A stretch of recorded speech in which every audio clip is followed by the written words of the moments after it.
Yo, yo, yo, what's happening, people? Okay, we are live right now. Excuse me, live from the village right now. It is 8:33 in the PM right now. It is the 12th of the 12th, 2022 right now. I'm in London, England right now. It's been snowing right now. Well, actually, it was snowing yesterday, but we still got some of the snow on the ground right now. And it is movie night right now. Monday movie night. We're about to watch Truck Turner, starring Isaac Hayes. It is available on Amazon Prime to buy or rent, and might be on some other services to buy or rent if you'd like to do that, or if you've got it on DVD and get it ready on Zero. But if you don't have it on DVD or Blu-ray or Laserdisc or whatever kind of format, VHS, if you don't want to buy or rent it on Amazon or any of these other services, that's so cool. So cool. You can still come along and have some fun. But if you do have access to it and get it ready on Zero, we'll start the movie in a little while. But till then, let me just switch over to this screen for a moment. Let me just switch over to this screen and just chat for a little bit before we start this film. So this was a recommendation. Truck Turner. It's a blaxploitation movie. Old school movie from 1974. It's 1 hour and 27 minutes long. Isaac Hayes, Yaphet Kotto. If you don't know about Yaphet Kotto, better get to know about Yaphet Kotto. He was in, I think, like 2 or 3 James Bond movies back in the day. More than one, at least. I'm pretty sure he's in more than one. But he's in a few old school James Bond movies with, I think it was Roger Moore. I can't really remember, to be honest. It's a long time ago. It was either Roger Moore or Sean Connery. It was a while ago I saw those movies, and back when I was watching it was kind of a blur as to which one's which. But yeah, legendary actor. He's also in the Running Man with Arnold Schwarzenegger, where he plays the guy who doesn't want to be the only son of a bitch in hell. So yeah, look up Yaphet Kotto if you don't know Yaphet Kotto. Yo, what up, Sam? Good evening, Woody.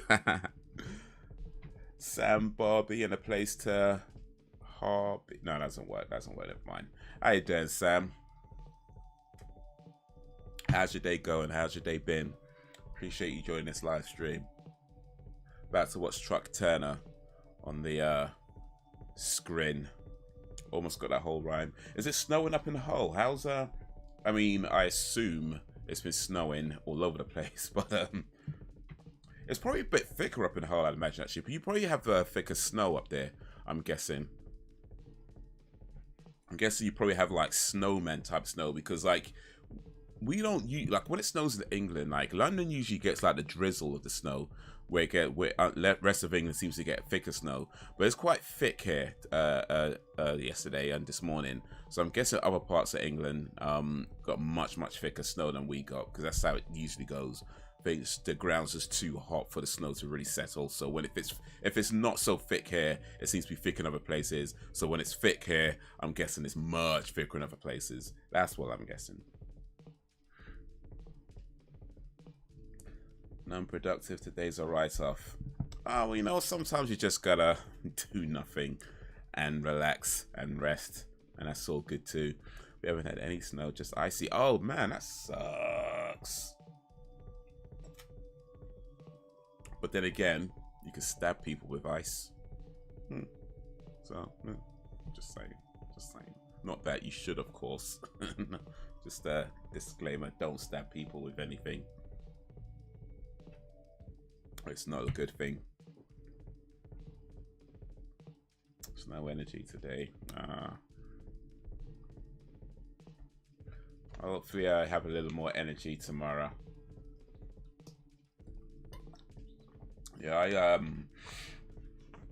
saw the snow yesterday evening, and I was about to get ready to go out and do some driving work, like cab work, and I looked out the window and saw how it just started snowing. I was like, nah, nah. Let me not do that. I thought, you know what, I thought this right in the thick of the snow. Let me not. And even this morning, I was like, the roads were a bit better this morning because, you know, the car's been driving all over it and stuff. But even still, I was like, you know what? Nah, let me allow it for just a little bit longer. I did a little bit of driving today just to go to the shops, but nothing too much. Depends who you're stabbing. Well, ain't that the truth? Some people might need a high five to the face with a pointy object. What's the movie on? The movie is called Truck Turner. I don't know what it's about exactly. I've not seen this before. This was recommended by Braxton. The blurb here says when a football star turned bounty hunter Truck Turner, played by Isaac Hayes, legendary soul singer Isaac Hayes, I added that bit in myself, is employed to track down a man named Gator. He and his partner carry out the job as usual. Unfortunately, after a chase, Gator is killed, and his girlfriend, Dorinda Nichelle Star Trek Nichols, wants revenge. She sets top man Blue, Yaphet Kotto, on Truck's trail, and he soon finds himself fighting for his life. This was a 1974 film. It's an hour 27 minutes. It sounds like it should be, at the very least, some cheesy, terrible fun. So I'm looking forward to it. I'm looking forward to it. I speak Sharon Stone style. I mean, what streaming stuff? Oh, that's what you meant. I misunderstood the question. My bad. I've got it on Amazon. Oh, by the way, it said, yeah, it's one of the ones you gotta buy or rent. Of course, you don't have to do that if you don't want to. You can still come along and have some fun. But this one's a paid movie. I've got it on Amazon, but I do believe it's on other services as well. They usually are. Let me just double check that real quick. It might be on some other services. It just might be. Let me see here. So it is available. Oh, apparently it's available on a service called Pluto TV for free. I wish I knew that before I paid for it, actually. I've never even heard of Pluto TV till just now. But there's a service called Pluto TV, and apparently you can watch it for free on that. I assume it's ad supported. But yeah, if you have Pluto TV, Pluto.tv, excuse me. Ooh, pause that. That's PLUTO, Pluto.tv. And is this the same movie though? One second, because it looks longer.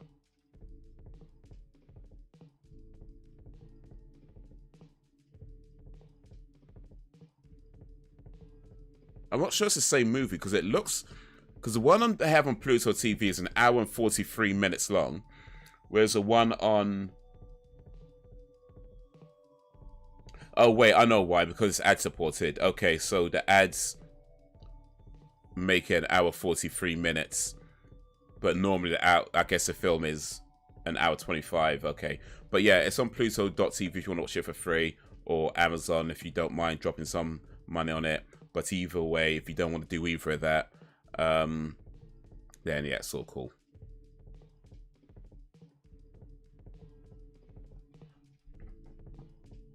I don't know it was available for free, and I just dropped $5.99 on it. Oh well.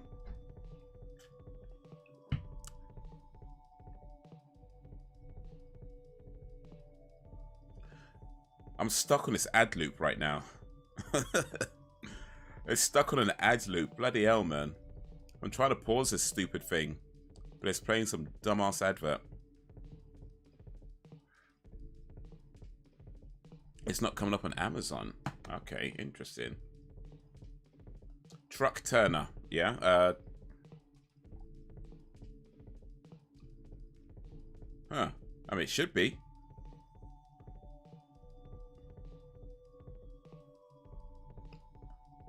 Like, okay, you got it.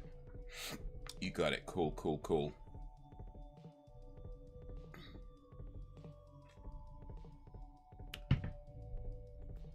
But yeah, you know what? Actually, speaking of Isaac Hayes, that's the one. Yeah, that's the one. Isaac Hayes, Yaphet, Kotto, and Nichelle Nichols, directed by Jonathan Kaplan. And it doesn't say who was written by, but yeah, that's the one. 1974, rated 18, an hour 27 minutes. Yeah, so I was because I wasn't out driving, working, whatever. Like, I ended up just like lying in bed for the first like couple of hours of the day. And one of my favorite artists, a lady by the name of Little Sims, released a new album. I believe it came out today, actually. I believe it actually came out today. And I just put it on, I listened to that. And it's like maybe the first time in a long time where I just did nothing. Well, maybe not nothing, but I did nothing but listen to the album. Like, I literally just listened to the album from beginning to end and did nothing else. I'm not quite nothing else. I probably did surf the internet a little bit, but you know what I mean. I pretty much laid down in my bed and just listened to the album from beginning to end. And it's a damn good album. I really like the album. Rent it. Awesome.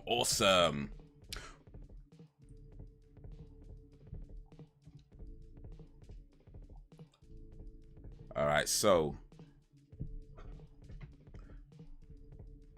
if you get it ready on 0, and I'll let you know when to start the movie.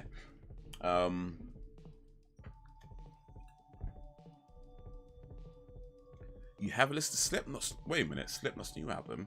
Hold on a sec, because I mean their last album was flipping out. What's it called again? Because their album came out a while ago, I think now, like months ago, wasn't it?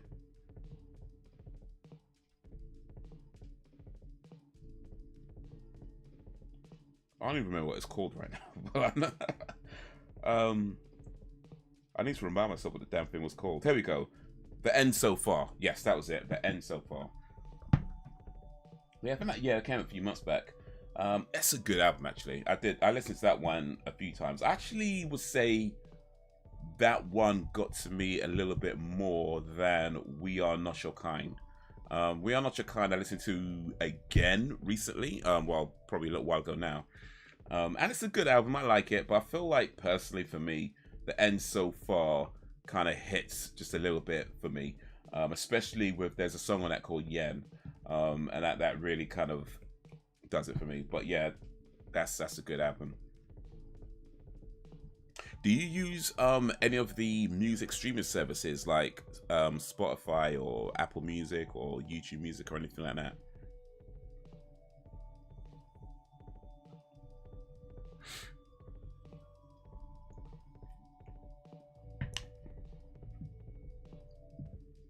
Oh, speaking of bands, by the way, Pantera. You hear the news about Pantera? They've reformed? Kinda. I mean, I doubt they're going to be putting out new music as Pantera, but it looks like, at least for now, they're doing some tour dates. But yeah, Philip Anselmo, Rex Brown, Zach Wild, I want to say, and one other guy, something Benetto. But yeah, they came together to reform Pantera, and they're touring with some bands and stuff. I haven't heard any of the stuff they've put out, or any of the stuff I mean, I've heard, of course, I know the Pantera songs, but I haven't heard them as the new band, with the two new guys there. So I don't know what they sound like. I'm not sure if they've done any shows yet. I believe they do have some shows booked, at least, if they haven't done any yet. Rex apparently is out with an illness at the moment, so he's being replaced. So for the time being, it's literally just Philip Anselmo as one original member. In fact, technically, he's not even an original member because he's the second singer after like Trent something. I can't remember his name, but yeah, he's not even an original singer. So in fact, Rex I don't think was the original. I don't think Rex was the original guitarist, was he? I might have to look it up. I'm not sure Rex was the original guitarist. Original bassist, excuse me, sorry. but yeah, they've reformed.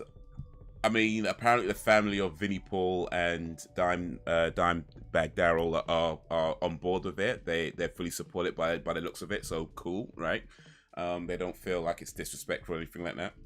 I'm not sure anybody does think it's disrespectful, but as far as I can tell, the family seems to be on board with it. But it is kind of an odd thing, you know? I mean, Pantera were great back in the day. It's unfortunate the way they ended, you know, especially as they didn't end on good terms. And then, of course, Dime gets killed, you know, not long after forming a new band, right? And Vinnie Paul and Philip and someone never resolved their differences, and Vinnie Paul ended up dying, you know, of a heart failure. So it's kind of like, I mean, I'm glad the family are okay with it, because that's cool that hopefully that's all kind of, at least on some level, they've come to some kind of reconciliation. But it is kind of like, it's not Pantera. I mean, I know it's not they're not the only bands to change members, of course. That's happened before. But the idea of them splitting up, going their separate ways, two of the founding members dying, and then coming back all these years later, I don't know. I mean, I guess it's cool to hear some of the old songs again, even if it is different people, or a couple of different people playing them. But yeah, I don't know, man. I mean, I guess it's not a problem. I guess it's not a problem, but well, we'll see how it goes, and hopefully it goes well. Let me just say that. Hopefully it goes well. Yeah, there's an awesome song. I just don't know. I can't seem to get in the headspace to put it on. Yeah, it's got mixed opinions. I'm for Pantera for me. I mean, I get why people have an issue, but with it, but people learn and grow. Yeah, indeed. But it's just a shame how it all went down, I think. I mean, Vinnie Paul once said, like years ago, he was saying that he had recordings of Dimebag's guitar sessions, like loads of his recordings, like riffs that he recorded that were never released or anything. And he said that he was going to release them when the time was right, but that never happened. So who knows what's going to happen with those. But yeah, man. I mean, yeah, hopefully it goes well for them. Hopefully it goes well. It does feel a bit odd, but hopefully it goes well. I mean, the two new, I think Zakk Wylde. I'm pretty sure Zakk Wylde is one of them. Let's see. Pantera reforming.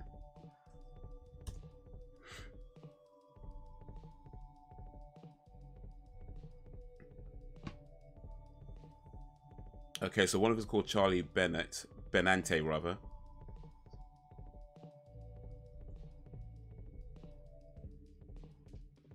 And yeah, Zakk Wylde.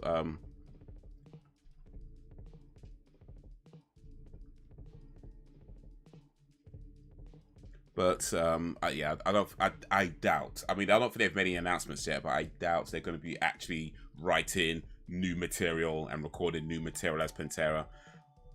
If they do, that would be interesting. But yeah, so far it just looks like they're just doing tour dates and things like that.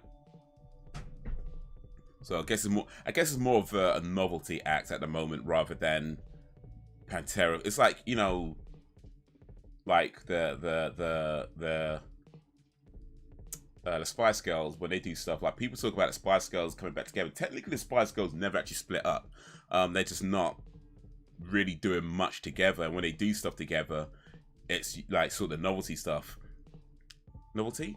No, nostalgia, rather. I said novelty, that's the wrong word. Nostalgia act, I meant to say. No, nostalgia act. So yeah, it looks like it's more like that, which, you know, it's fine.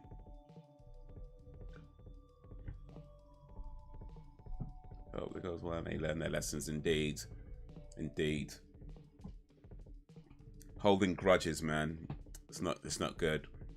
Because you never know when, you know, people, it could happen at any time, right? So I remember when Vinnie Paul passed, he was like 50 something, and you know, he's with his new band, Hell Yeah, and they were doing well. You know, they're going strong, and everything seemed to be like, well, maybe not everything, but you know, they just seemed to be kind of on a good momentum at the time.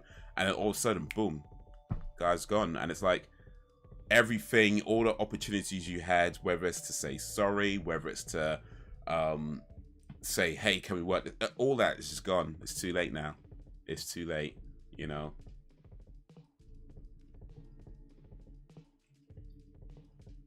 So yeah, hopefully it's all well, it's not all results, but you know, it is what it is. All right.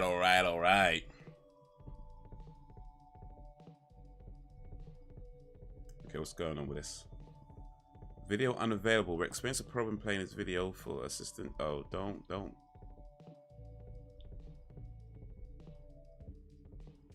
Oh, here we go. I had to refresh the browser, but we good. All right, so I'm gonna get my video on 0. Hopefully y'all videos are on 0.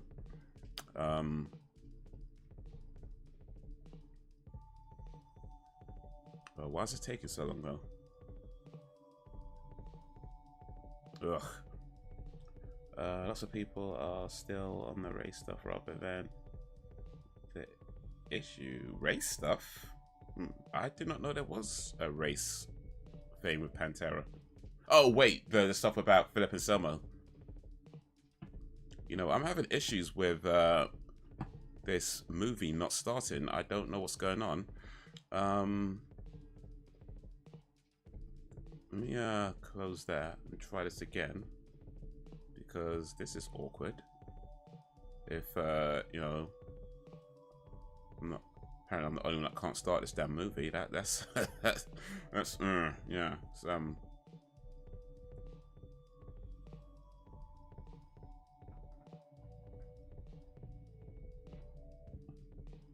So I can find. Okay, so it's just my end then. What is going on? Why won't it start this movie? Oh, flipping out. It might be the browser, I think. It might be a browser issue. I might have to, let me try a different browser.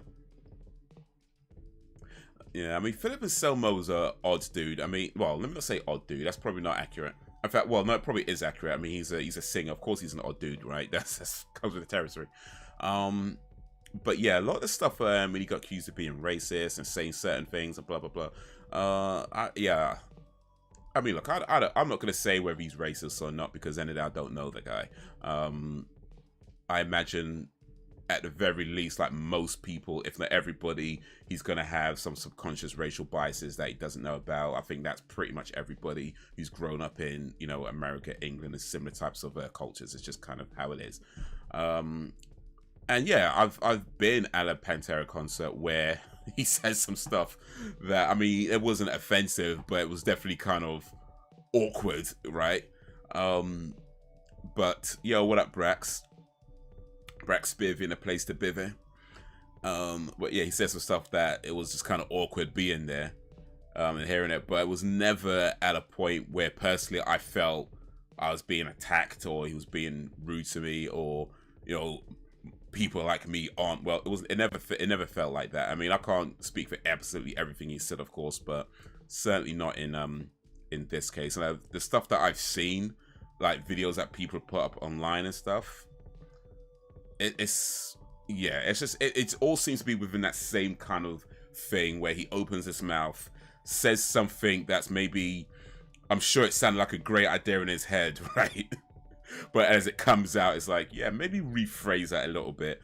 But it never got to a point, at least that I've seen, where he was just like attacking people or, you know, being like rude or anything like that, race, you know, all that flat out just full on racist like that. Just stuff that at the most is just, yeah, maybe rephrase that a little bit. But yeah, it's literally it. I mean, as far as I know, he's never said or done anything that is like clear cut. You know what I mean? Like clear cut all the way. So yeah, I guess people like to speculate and call stuff out, but I don't know. It's a long time ago. Just leave the dude alone. Yo, we're talking about Pantera. Pantera talking about some racial stuff the lead singer said some years ago. Yeah, I mean, I was at a concert. See, no, that's the wrong one. Sorry, one month to log into this thing. So I'm having problems with my browser, and I'm just trying a different browser because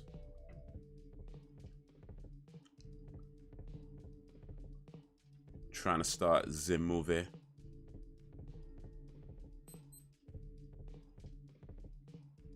Trying to start Zim movie. Ugh,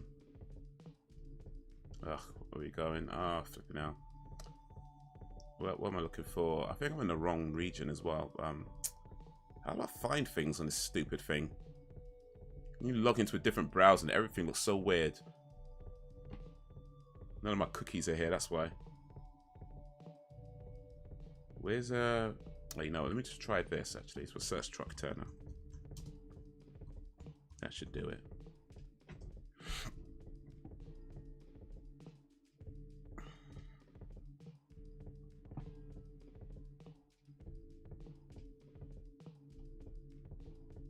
Okay, at least because Amazon.co.uk, not Amazon.com. That's thing. That's what's causing the issue. One of the issues.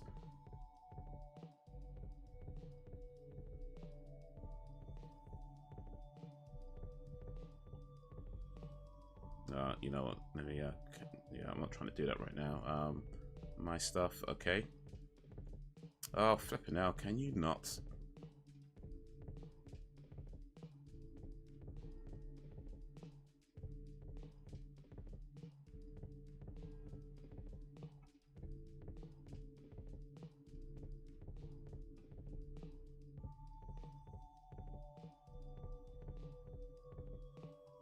Ugh.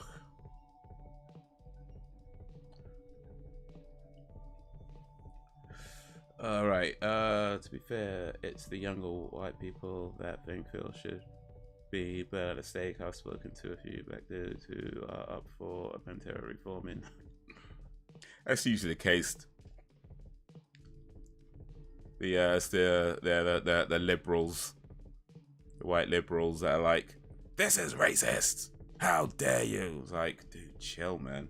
I'm just trying to enjoy some music. Now we're gonna.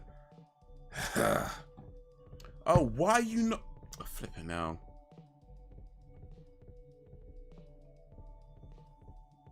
The latest version of myself is recorded, bro. Now I need to update this. You are actually taking a piss right now. I don't know. It was work. All this time it's been fine on my first browser that I used. Now it's not working. I tried a different browser. It doesn't want to work there. I don't know what's going on today. I'm trying to start this flipping movie, and it won't. Okay, let me try this one again. Don't piss me off now. Come on, man. Don't.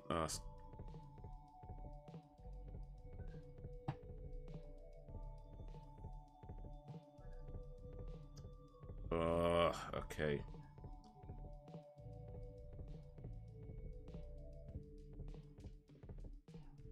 Alright, let me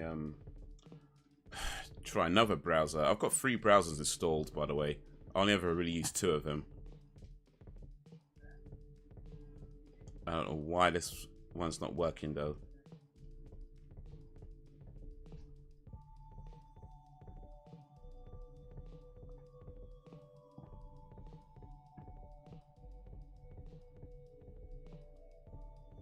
Here we go. Okay, we got it. We got it. We got it. We got it. We got it. Okay, so, all right. Let me put that back on 0. Okay. Sorry about that, guys. But we're about to start the movie now. So let me switch over to this screen. All right. Oh, there's no subtitles on this one, by the way. So it's just going to be this, like this. So yeah, we're going to go 3, 2, 1, then play. Yo, what up, little Jakes? Oh, here we go. 3, 2, 1, play. Oosh. Finally. Finally.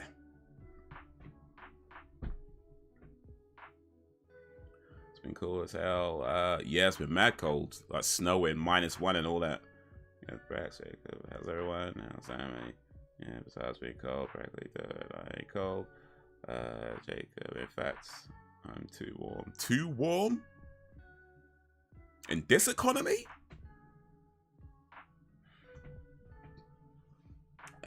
If they want to pull up the pass, that means him too, rated equally. Opportunity for everyone. Yeah, they went into Kobe's pass right after he passed. Oh, yeah, I saw that. Brought up his ish. He was innocent of Century and full blast. You know, Sam's a secret millionaire with that heating up. You know, if you got your heating up full blast in this economy, you know you're a millionaire. I reckon Sam's a secret millionaire.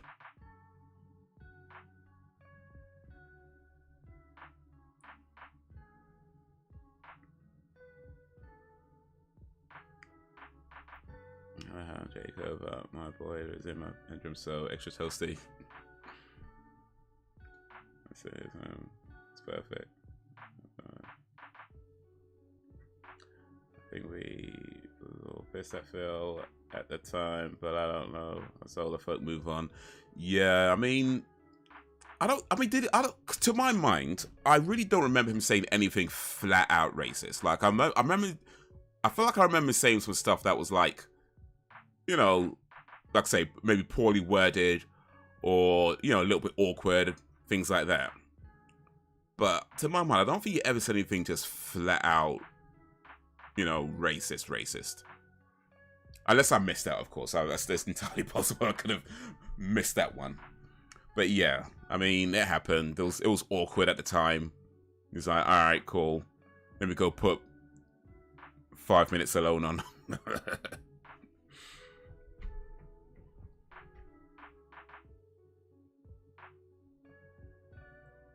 It was good today. Yeah, just tired of shit. I identify as a millionaire. My bank account laughed at me. Hey, I mean, you can identify as anything you want, and people just have to accept that. So it's just how it is now. I'm tired as well. I barely have the energy to go to work. Oof. Can you call in and tell him that? Tell him you're not coming in today.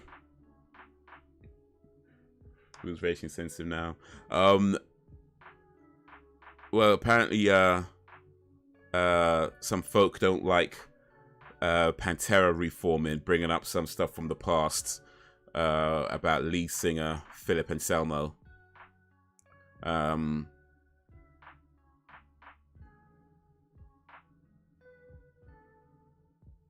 I don't know, it's a bit late to try and cancel Pantera, to be honest with you. I mean, they've pretty much been cancelled already. Like, I mean, they were over in like 2001, so it's like, what, you can't really cancel them now. They can't kind of cancel themselves.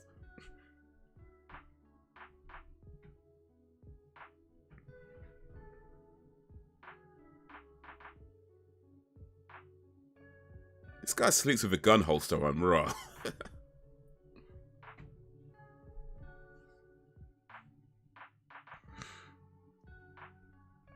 Get it? Got it. Good. Man, look at the mess, bro. Like, just food everywhere.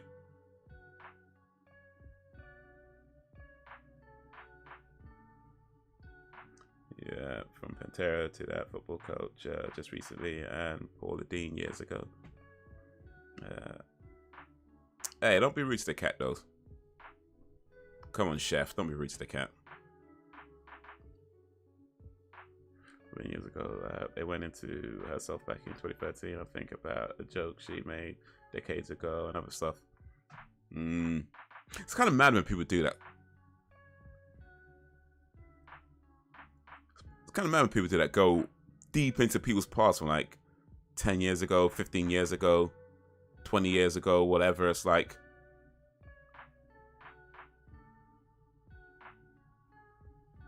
raw.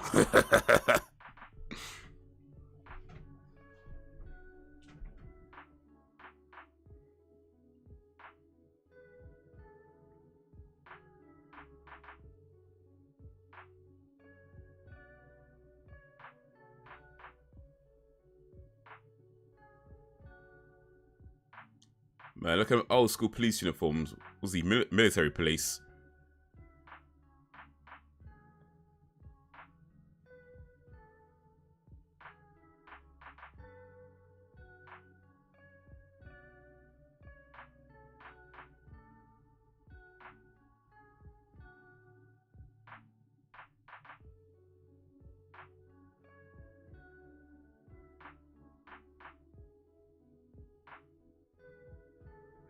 Darren knows if it wasn't for black artists and musicians of the past, he wouldn't have been shredding electric guitars. Next to you think Paula Dean is racist. What did Paula Dean say? I actually don't even know who that is.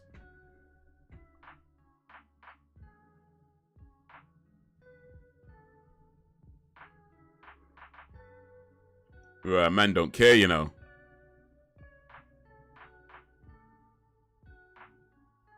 Might need a new car after this.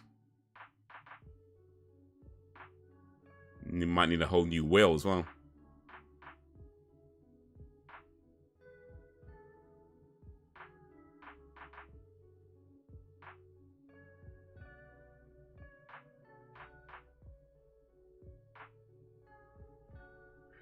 Everyone has said some really sensitive racial stuff back in the day. Everyone.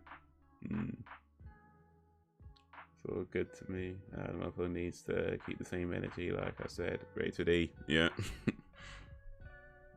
But yeah, now back in the day, man, like when I was in school, like we used to say some wild shit to each other, like so like, you know, so friends that, yo, what up, Reese? Like, you know, my friends and I, we would just say some of the maddest shit to each other. I ain't saying that it's okay, because I mean, thinking back on it, it was definitely not really a nice thing to do, even though it was all done in jest, right? But the point I'm making is that, yeah.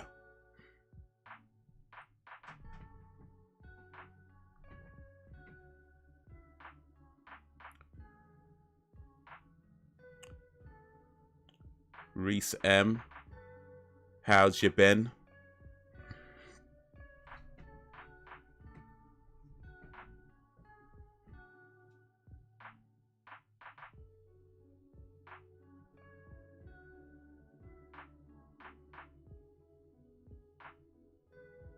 I called him a tar baby, you know, raw.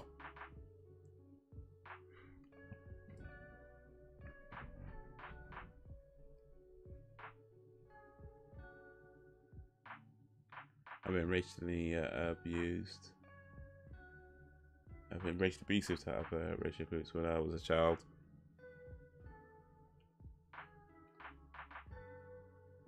Not too bad, mate. Just got back from snooker with a brother. Hope everything's good. Nice. Used to play snooker quite a bit back in the day. Whatever she is. I'm from the south, so ain't nothing new to me. Yeah, we used to say some mad stuff to people, like, and it was like, I mean, part of it is, you know, being a kid, being stupid, right? Part of it is, well, I think that's a lot of it is being a kid and being stupid, to be fair. But yeah, it was just kind of like that was the environment at the time. It's how you spoke to people and how you spoke to your friends. Like, you cuss your friends out, you cuss other people out.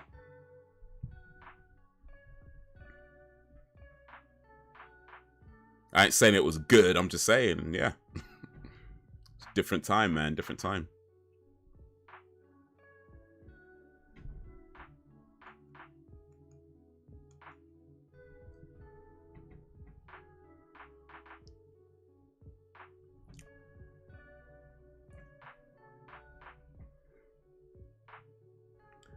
I used to call the corner shop the P-work shop back in the day. I didn't even understand what I was saying.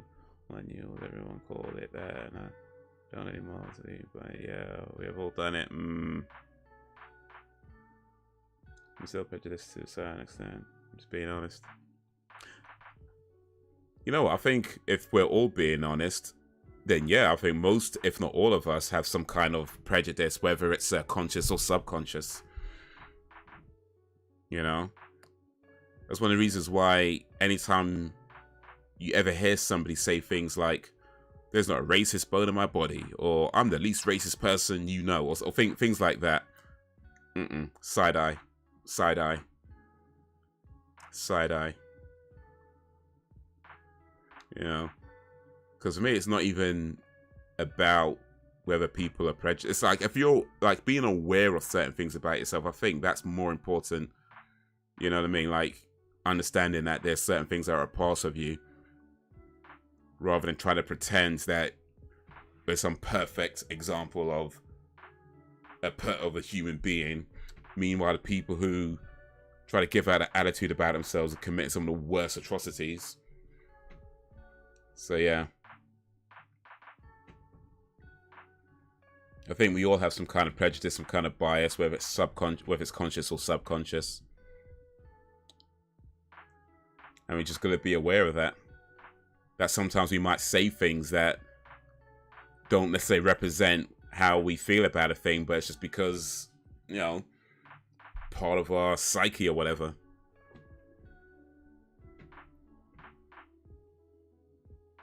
But I think these days people are so quick to just label everybody, you're a racist, you're a sexist, you're a this.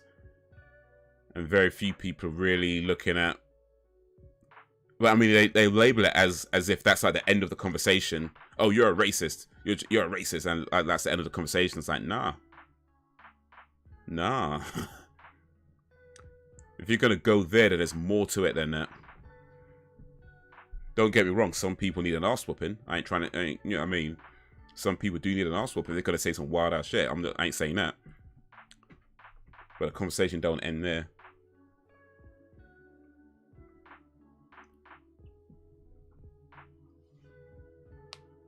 Oh, for sure. African and Caribbean, yeah. I didn't even know there were issues growing up, because we were cool with my neighbors, but yeah, apparently it was problems.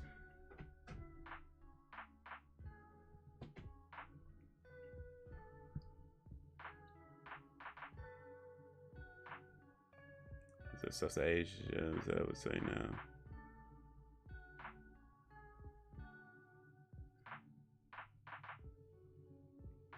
Yeah, I've got more African friends. I do Caribbean.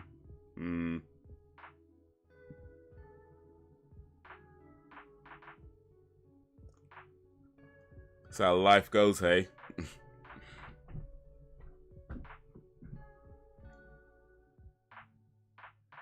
Let's say if you're from the US, UK, Canada, Australia, New Zealand, you have a bit of prejudice in you. I mean, I'd agree with that. I mean, it's probably not even limited to just those countries.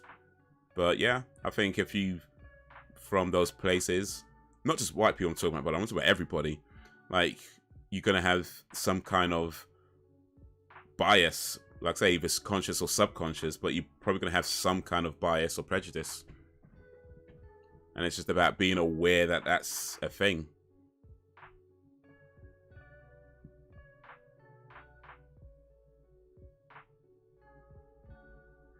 I was prejudiced back in the day towards African, I can't lie.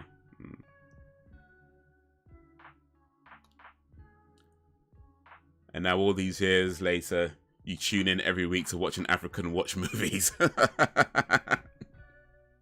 That's the way life goes.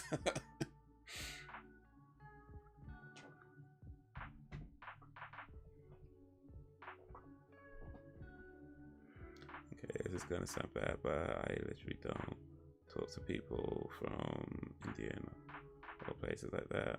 That's only because in my experience they are very full on.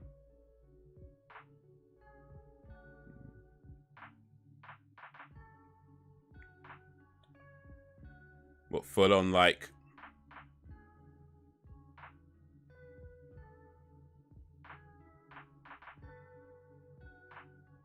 always talking, or like what? That's very intrusive.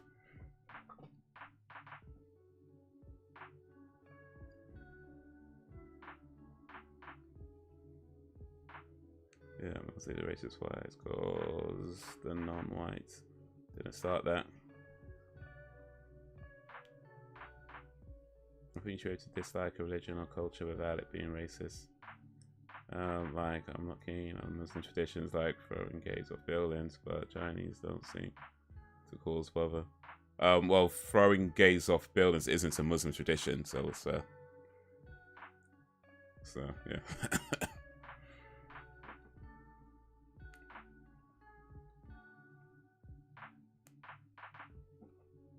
To be honest, I feel uncomfortable around Asian people. This feels like a confessional. Yeah, all the things are coming out now. Don't talk to Asians, Indians.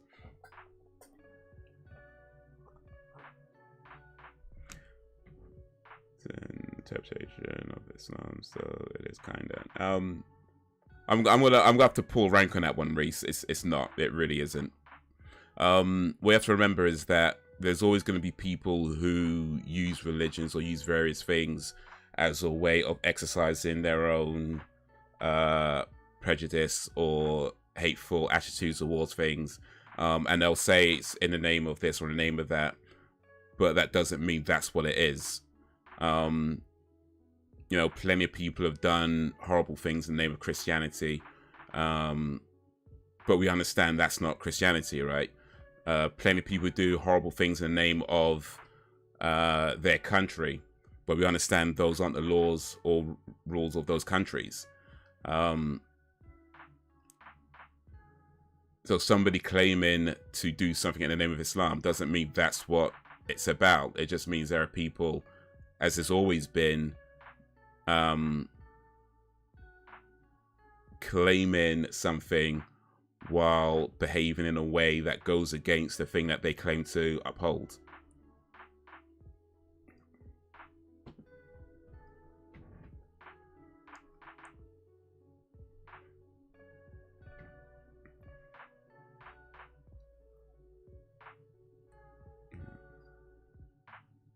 I said, I like my races to be overt, no covert. No.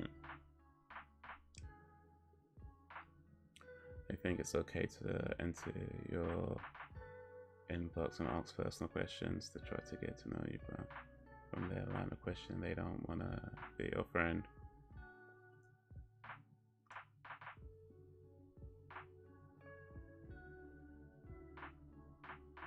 So people come into your inbox, ask you a bunch of personal questions, but they don't want to be your friend. That's a bit odd. That is, for example, Cheryl, etc. It's those things I have an issue with. That's why Muslims themselves. So what ideology of something that's supposed to deliver peace. Oh yeah, for sure. I mean, Saudis, unfortunately, aren't always a good representation of Islam. And that's a real shame considering what's in Saudi Arabia.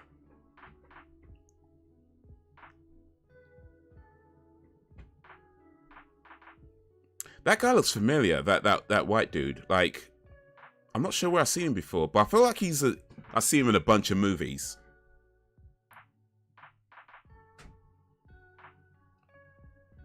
What's your guy from that part of the world missed me?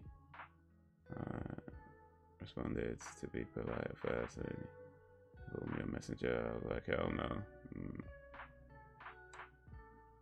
I wouldn't be able to last long in Islamic society. Well, that might depend on which Islamic society or Islamic, because like I say, they're not all well, what they claim and what happens aren't always, you know.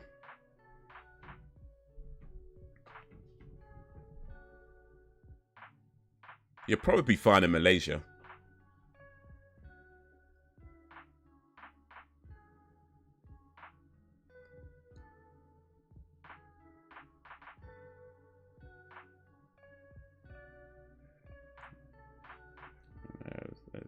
Pakistanis, drunkards, Asians don't care for each other, but what they all have in common is a lot of them despises black people and half of them they just to stop going into westernized.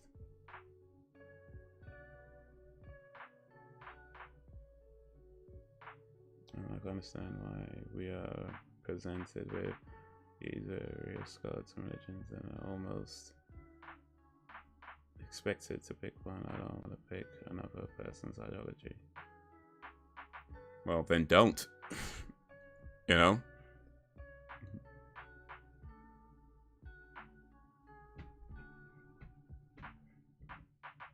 You know, ultimately, like, people are going to believe what they want to believe. Some people are going to believe in one god. Some people might believe in many gods. Some people believe in 0 gods. Everyone gets to decide for themselves what they believe, you know, and as long as we're not imposing things on other people, it's all good. I'm giving you fun stuff. Again, personal, like asking about your life stuff. You don't ask 20 minutes into a conversation. You're not looking for friends. Oh. I see. They're maybe looking for a friend for the evening. Yeah, not today, pal. Yeah, same one, the imitating hip hop black person. Usually that they have been presented with.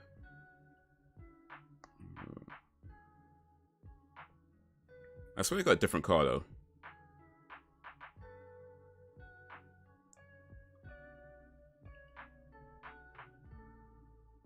And there's a hip hop club somewhere in South Korea, but they don't allow black people in there.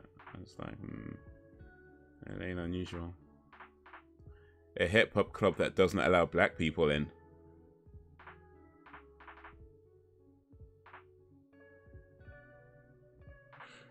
Wait, South Korea. Is South Korea the one with Kim Jong-un, or is that North Korea?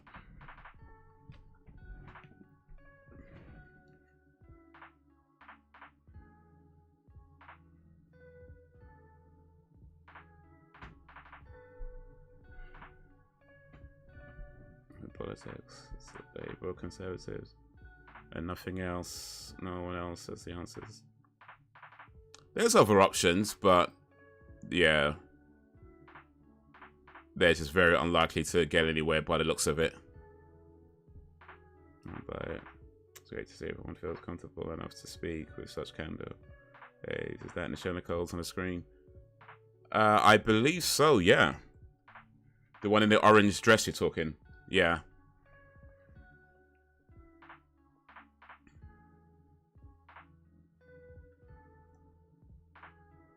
Some guy ended up being rude to me because I had kids and wasn't married. Yeah, that's so unnecessary.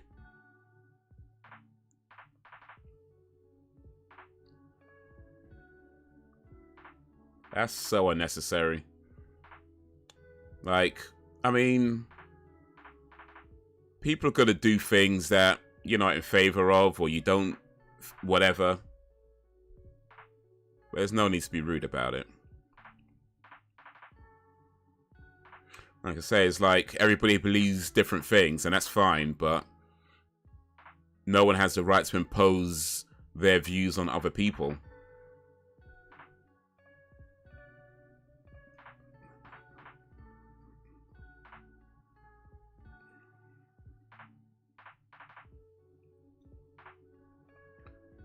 Yeah, a hip hop club somewhere in South Korea, and Kim Jong-un is the northern part. Okay, okay, okay.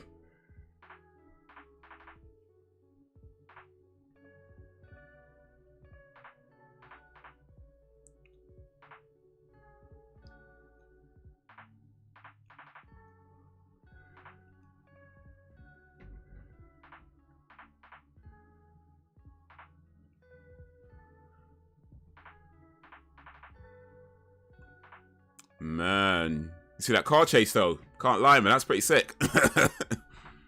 Didn't end well for that. Was it Gator?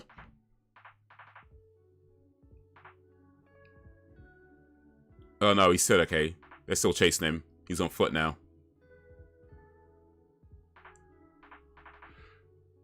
The older I get, the more I think there must be a creator. Everything is too well designed to be accidental or a result of evolution and nature process, but I don't think it's a man sat in the clouds. This has been my experience when talking to those people, so now I just don't. It's not personal, it's just headache when I have. Is that Hull, or was that when you was in, was it Kent as well?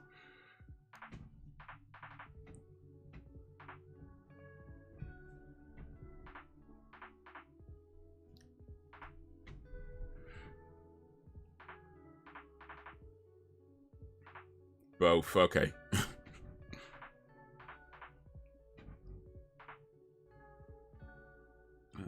As for racists believing they can say whatever, and nothing will happen to them, so they know, like, people ain't their grandparents and great-grandparents.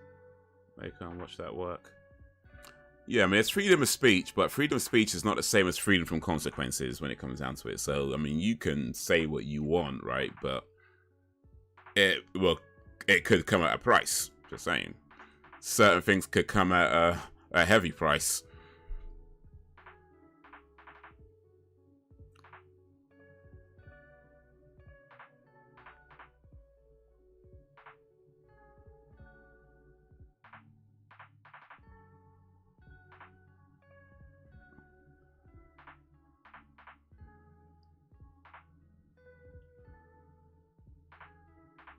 Is that a Magnum? I think Isaac Hayes just firing a Magnum one-handed like it's nothing.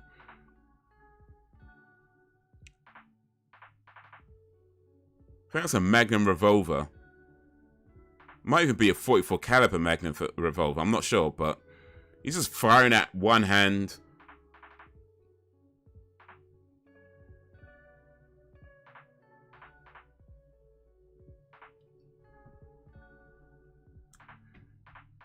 I used to reply to everyone, even if I didn't know them, just because I felt it was the polite thing to do. Now I don't care enough. Yeah, I'll say in general on the internet, you don't want to reply to just anybody. I think that's just good advice on the internet. Don't reply to just anybody. Especially if you don't know them from anywhere. It's kind of like, why are you messaging me?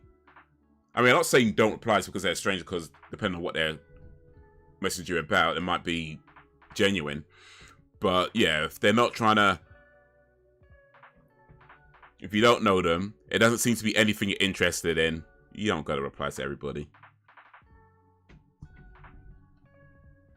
As a rule, I'm very mindful of which DMs I reply to, because you don't know who's on the other end. And some messages I get, or have gotten rather, it's like, bruh, I'm not trying to have this conversation. You know what I mean? I'm not trying to have this conversation. Like, one guy was messaging me talking about, it was on a reaction video I did, and he DM'd me on Insta, and he was saying that he really liked the reaction video. So I said, okay, thank you. And he starts going about, oh, you're so funny and good looking. And I'm looking at this guy's picture. Dude looks like young. Like young. And he's like practically chatting me up in the DMs. I'm like, I'm not going to respond to this. I'm not going to respond to this. Let me just walk away. I don't think any kind of response I make to that is going to be the wrong thing to say. So let me just, no. I said thank you. Let me back away. Back away. Man, sweat and blood.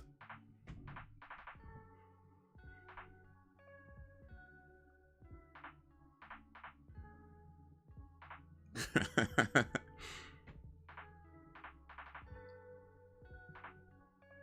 long as intentional disrespect isn't intended, I think we should be able to speak more about cultures and religions. Certainly. I mean, I don't think it's an issue to speak about your beliefs and things like that. In fact, it should be, in my view, a welcome thing, because one of the ways which we learn about each other, right? But yeah, it's just being mindful of people do have different cultures and different things are seen in different ways. you know, something that is, say, polite in one culture might be considered rude in another culture. And I think it's just being mindful of certain things don't always translate well.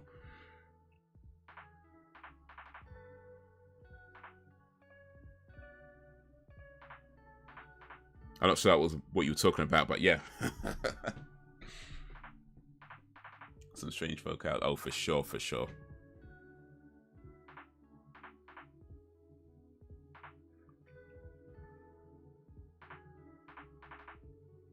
There was this one time a guy from up over the wall chased me in a car park for my phone number.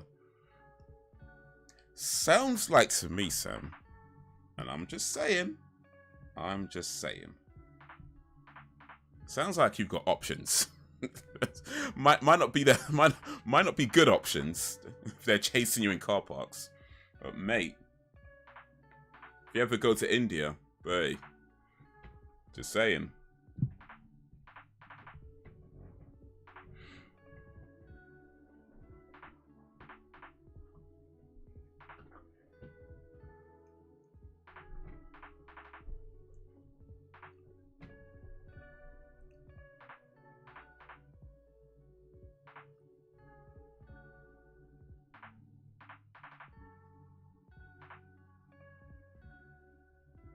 But that man's eyes are wandering. Can't. I mean, just saying.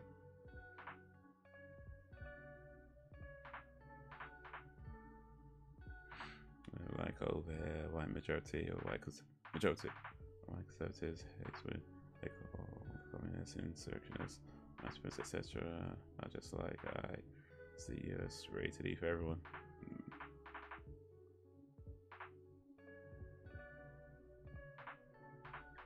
Finally gone. Finally started getting cold again around here after tomorrow. So storms is gonna bring a cold front. Was it like kind of is that stay at home cold, or what are we talking? Trying to chat up to young girls outside the club once. Me and my brother pretended we knew them to get rid of him after they were so grateful. He said he'd been trying.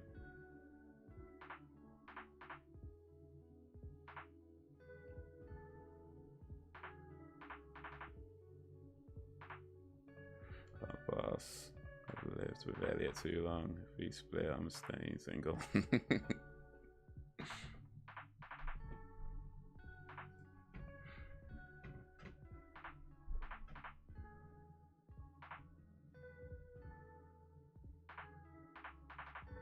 Yeah, I saw a incident where this guy was trying to chat. Oh, look at that! This guy's trying to chat this girl, and it wasn't like an older guy, younger guy type thing. I think they're probably about the same age, but it was just one of these situations where it was clear the girl didn't want him talking to her, but yeah. You kind of have to be that whole thing about, hey, come on, leave it alone, dude. Leave it alone. She ain't interested. Walk away. Go home. Yo, what up, Frozen G? Well, they gotta drop him though. Was it 105th? To his van. To his van, raw.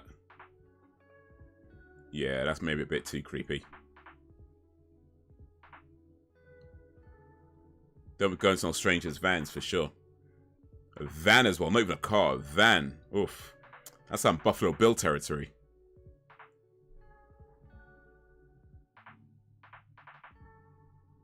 No, so I guess it ain't stay at home cold, but it'll be cold like, okay.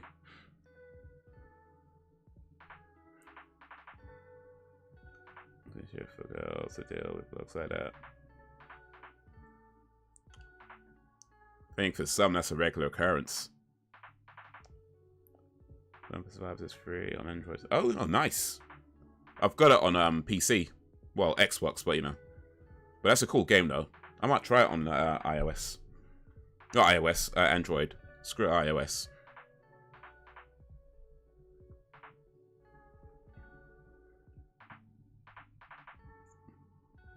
Man, this guy's an angry pimp. Thanks for entries. Able to know boundaries when it comes to women.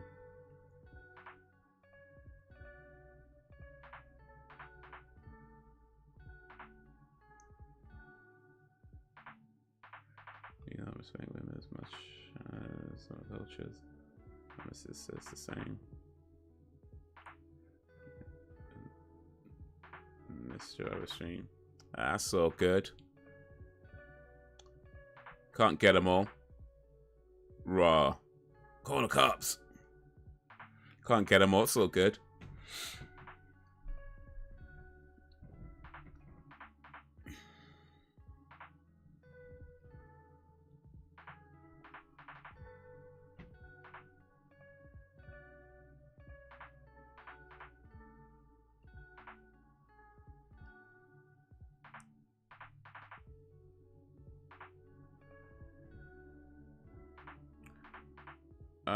I have played Dead Cells. Yeah, cool game. I haven't played it for a while, though. It's worth checking out. If you can get it for cheap or free, it's worth checking out. I mean, it's not... I've made it sound bad. It's not rubbish. It's just... Yeah. Alright, see you in a bit, Brax.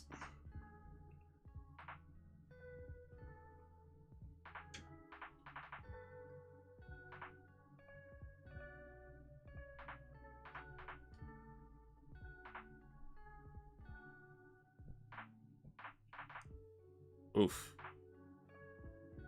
2 shots.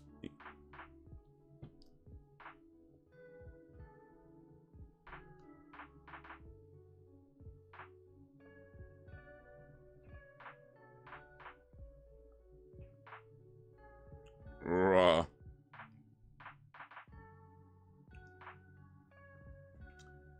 Man got stabbed to death by a half-naked woman.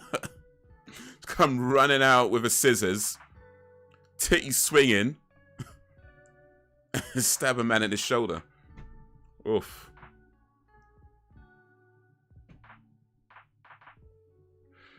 Long-term relationship, and I have no issues talking to guys in a room full of them now, but I don't respect my relationship.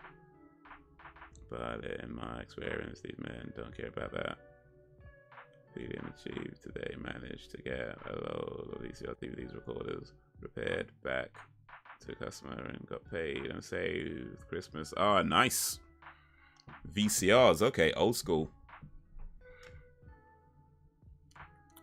Yeah, that's gonna be difficult though. Like, you know, you're just trying to go about your day. Bunch of dudes coming up to you. Hey, baby. How about you come back to my van?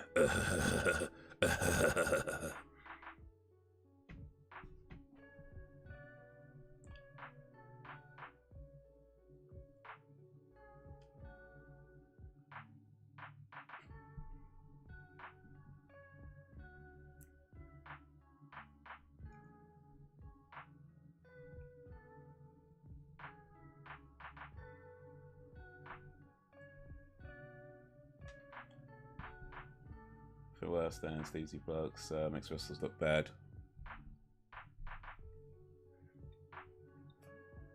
I mean, there's a lot of sleazy dudes out there.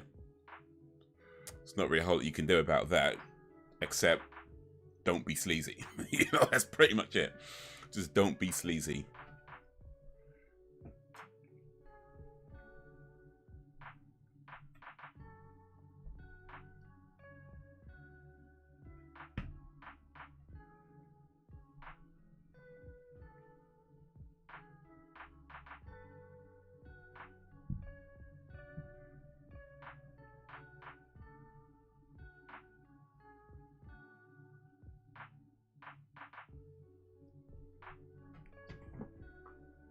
So,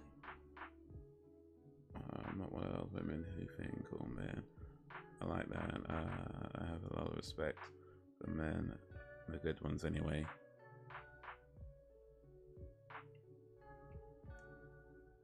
So not me then. I'm not a good man. I'm definitely a sleazeball.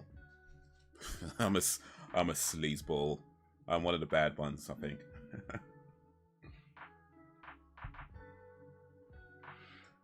When I see an attractive woman with a man, I'm looking away out of respect, not gulping at her like some men do.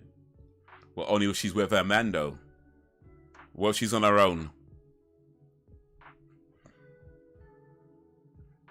Are you looking if she's on her own? Is she getting all the eyeballs if she's on her own? I can't lie, man. Some women are hard to look away from. You know what I mean? Some women are hard to look away from.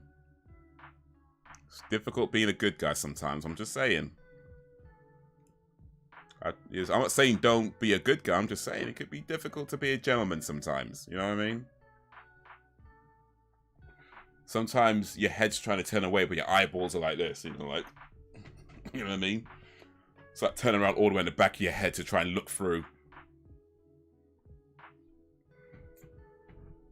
Hey, Isaac, the woman's trying to eat her chicken. Leave her alone, man.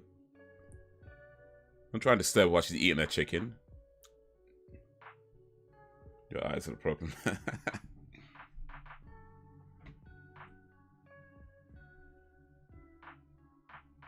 You're not a sneeze ball. Well, I hope not.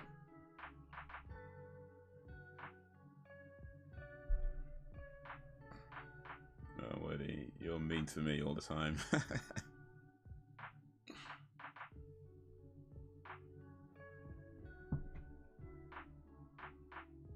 I'm not mean to you all the time.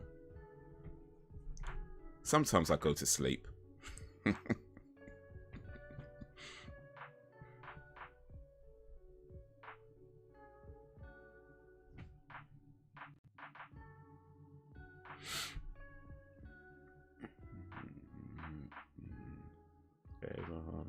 Disrespect boundaries. It's not difficult.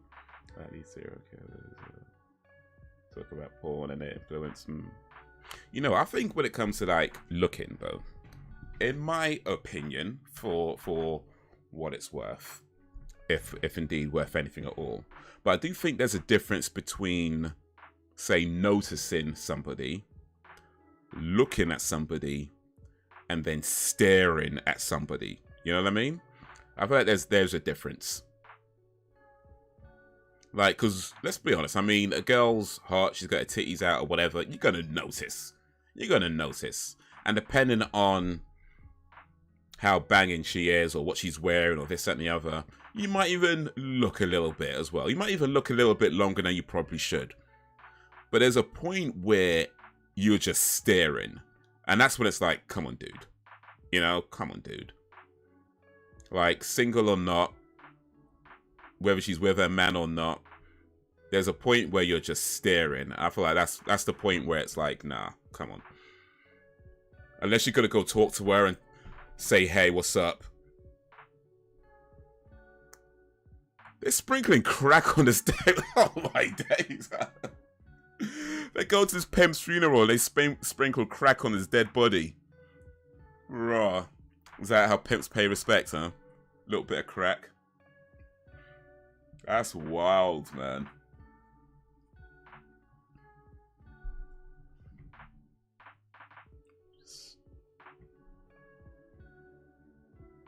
Watching a film called Truck Turner. Oh, Yaphet Kotto just showed up. It's a 1974 blaxploitation movie starring Isaac Hayes, Nichelle, Nichols, and Yaphet Kotto, who just showed up dressed like a pimp. He looks like the king of pimps, actually, right now. Well, these serial killers talk about porn being an influence. I don't know if you agree with me or not. I mean, I've heard some serial killers talk about porn. I guess. I mean, I wouldn't know enough about it to know if that's an influence. I guess it's not unfathomable, but raw, man just spat in a dead body, you know. Men don't care. Yaphet Kotto, gangster. Turned up at a man's funeral, spat on his body in front of everybody, and then walked away. Raw. In front of all his hoes as well. Yo, Yaphet Kotto, gangster in this.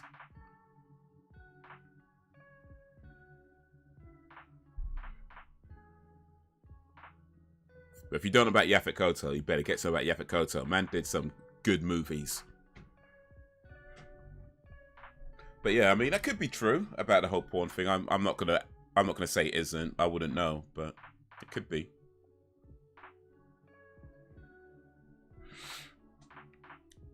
Ted Bundy just wanted to relax. I just want to take some pictures. Oh wait, no, that wasn't Ted Bundy. That was the other one.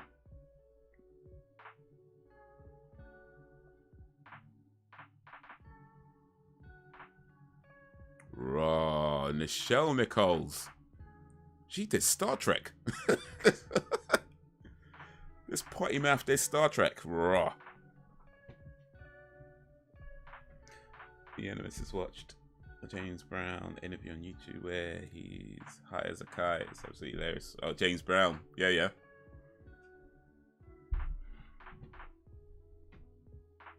I feel a lot of the musicians back there were just high all the time on something. Weed, crack, whatever else. There was bare drugs going around. Cocaine's a hell of a drug.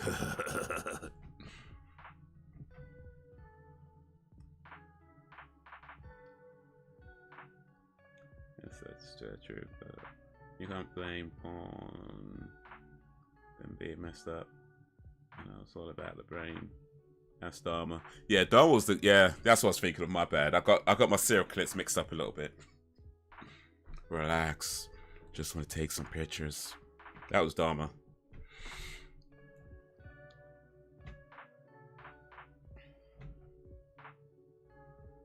Ted Bundy was the good-looking guy.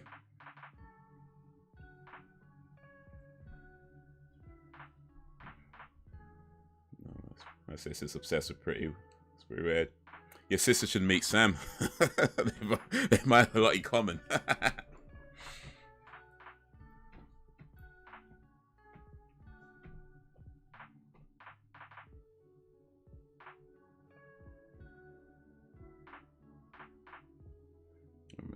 Said at one point in his life the doctor told him if he didn't stop all the drugs, it's all because we fell. Oh yeah, I could have believed that.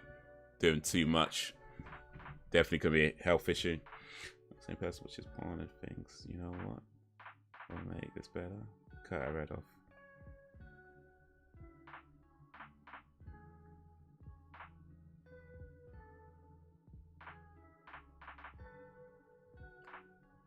I don't know, getting a blowjob from a decapitated head, kind of sexy.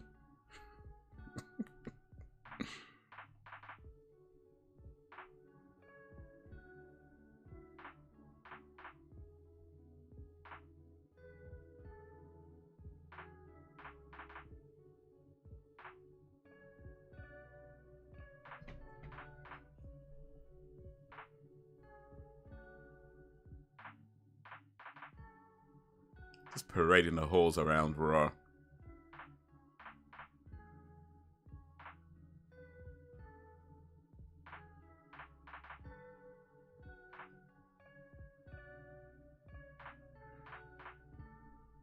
It was hurt, just saying. Well, you're not the only one who thinks that. Just be glad you weren't around during that time, because you might have ended up in a ditch somewhere thinking he's good looking.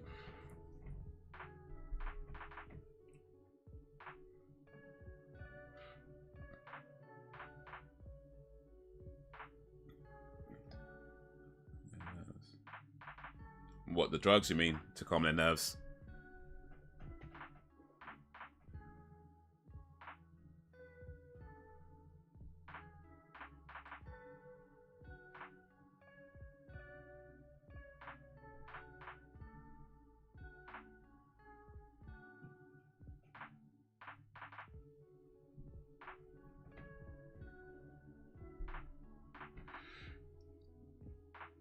She's all over it. Back. And anyways, Braxton's back.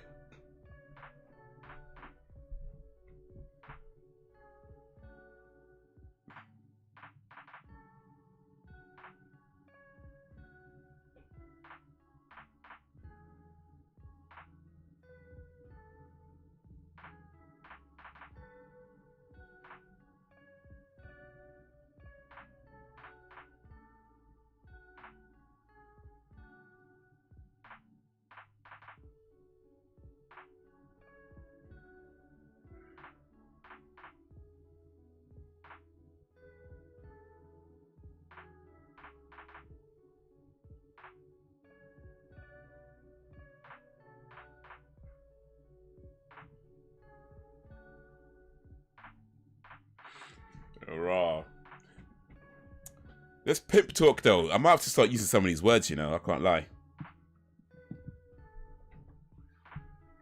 Oh, we're enjoying a good serial killer documentary. You know, research.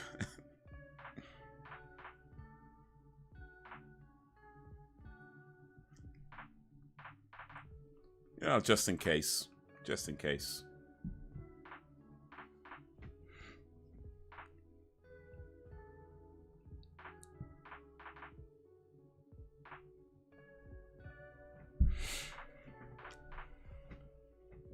Just in case you ever need to hide a body.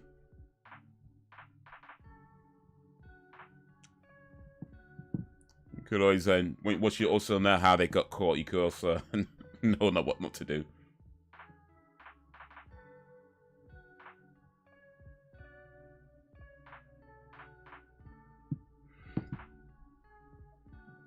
I don't have enough coffee one day.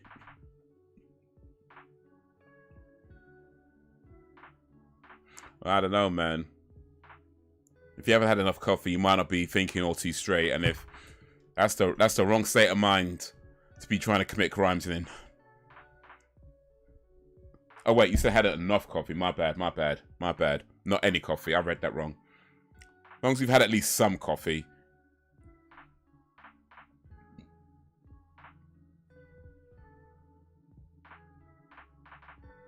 Don't be trying to commit crimes where you can barely keep your eyes open.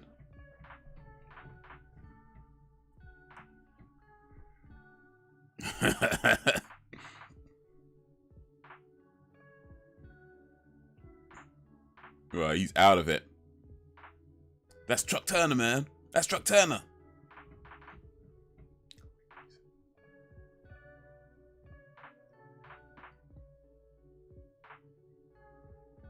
You know, those groceries did not stop that bullet. Come on now. Yo.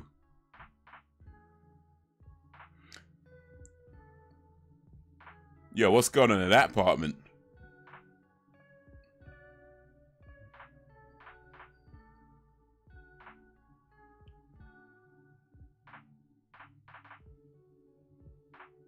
Oh, you get shot. Oof. Try to kill Truck Turner. It didn't go down so well now, did it?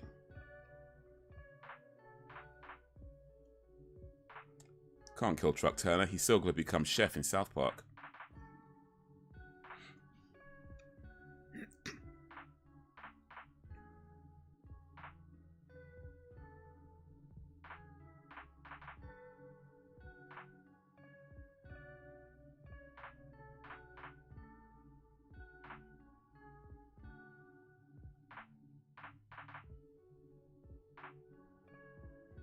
Speaking of coffee, Sam and anybody else who drinks coffee, do you watch a channel called James Hoffman? A YouTube channel called James Hoffman.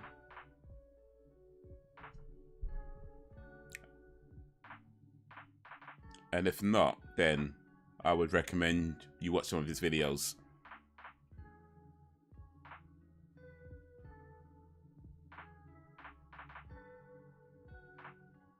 Oh, never heard of it. He's worth checking out. It's a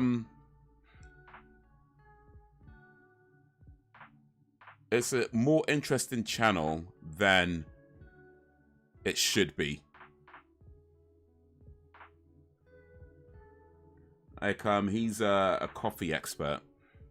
In fact, he's a world barista champion at one time. So he talks a lot about, you know, coffee, brewing coffee, different types of coffee brewers, you know, things like that, history of coffee, etc., etc., etc. And some of his videos go like deep into things like extraction and how to extract coffee and what extracts better and this and the other.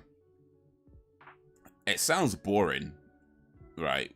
It sounds like it should be a boring channel, but in all honesty, it's actually, there's quite a lot of interesting stuff. And I don't know whether you have to, I'm not sure if you have to like coffee to like those videos, maybe. I mean, sure, it helps. But yeah, it's an interesting channel. All about coffee.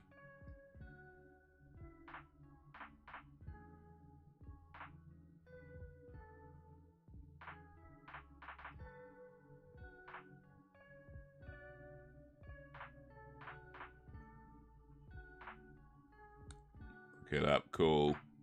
Yeah, James Hoffman.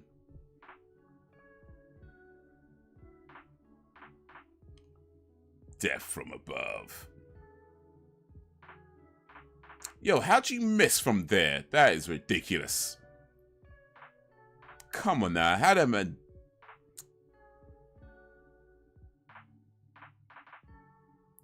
Right above him. Didn't...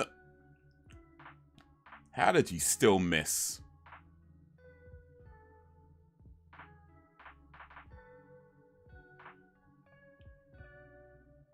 Nah, if you're missing that kind of shot, don't even bother.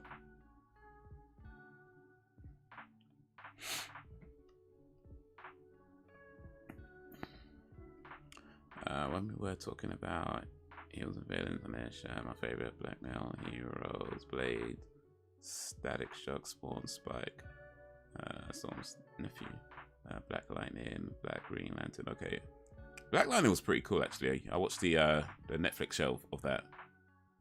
And Cyborg, oh yeah.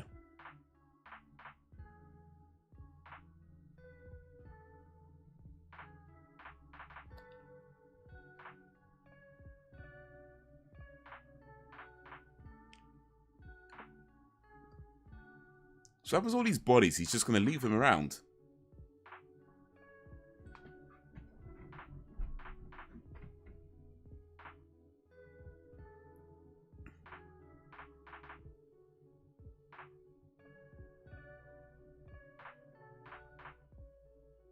So, oh yeah, yeah. I like what they did with Cyborg for the Justice League though, the Zack Snyder version of Justice League. That was a pretty cool version of Cyborg.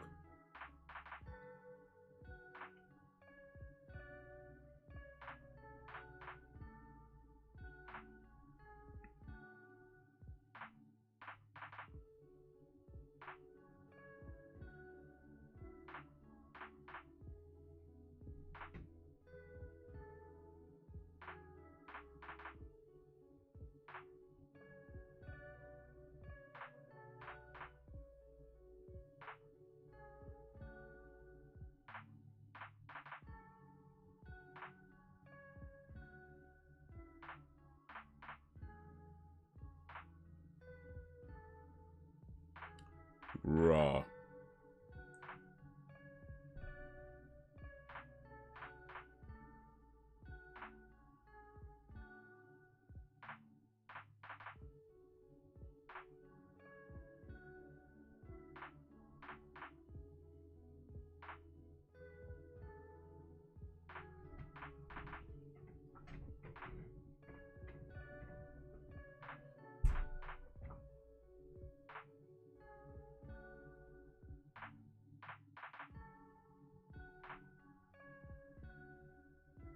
Can't lie, man. I feel like I listen to Nichelle Nichols talk pimp, do that pimp talk like all day.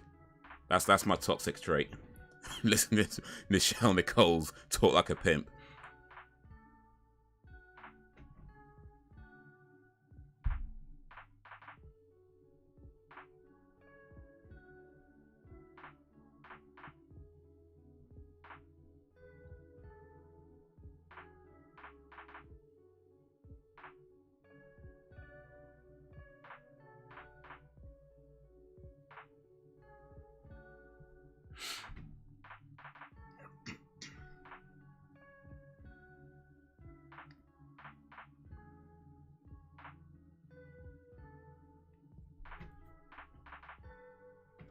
Okay, serious question. You know how we talk about how bad it is to stereotype, etc. For all these movies, stereotype talk about mixed messages. So how do you not do it when these influence stereotype? Yeah, I mean, I feel like with stereotypes, I mean, they can't. I guess depends on how it's done, I suppose. Like.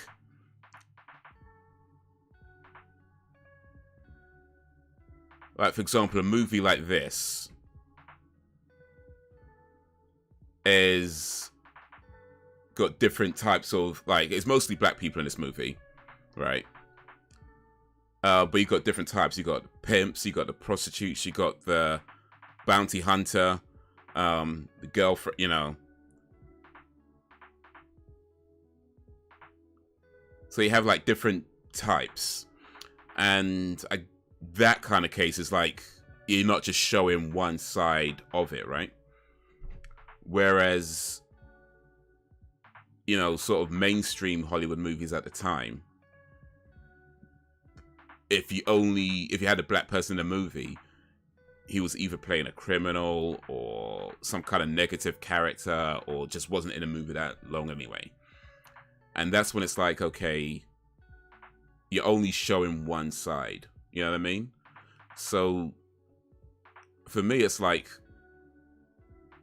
I don't have an issue with like stereotypes on movies or whatever. It is what it is. But, you know, you do want to see a range of characters and not just one thing being done all the time. So that's how I'd look at it. Like, it's not, strictly speaking, a bad thing, but, you know, it just shouldn't be the only thing that gets done.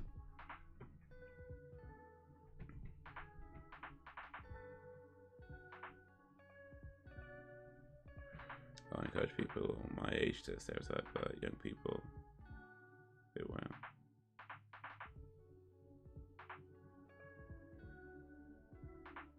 He's playing poker. More like poker.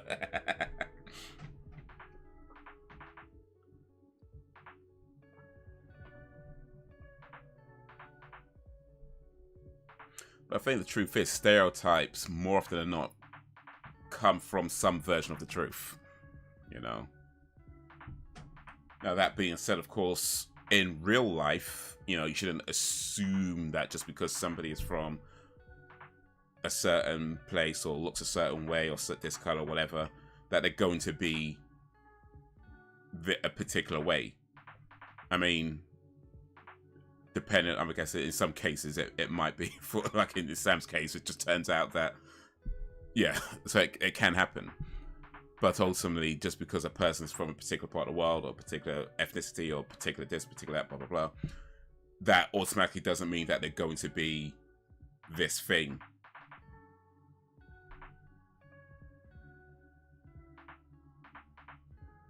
But yeah, the truth is, stereotypes more often than not come from some version of the truth.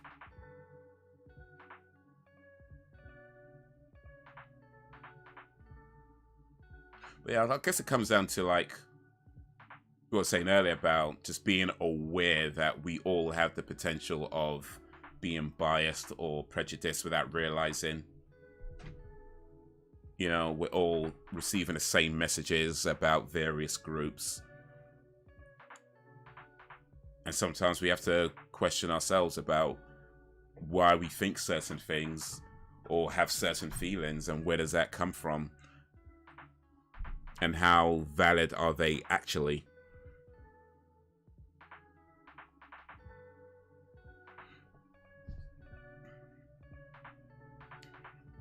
These are your stereotype characters. We're told not to do that. For mine is confusing.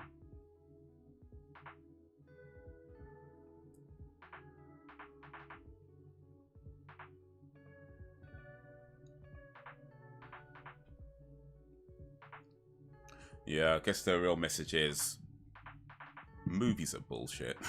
That's what it comes down to. It's probably a good idea to not do the things you see in most movies, really. It might not go so well.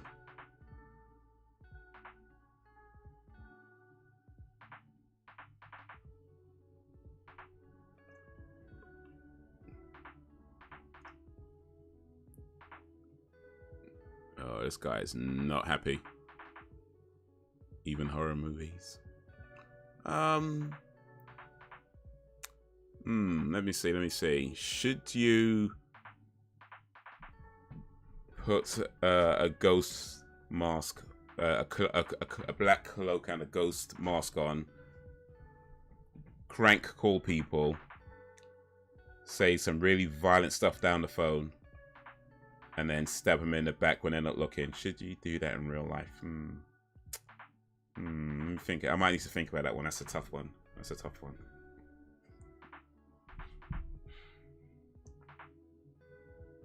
Spoil my fun.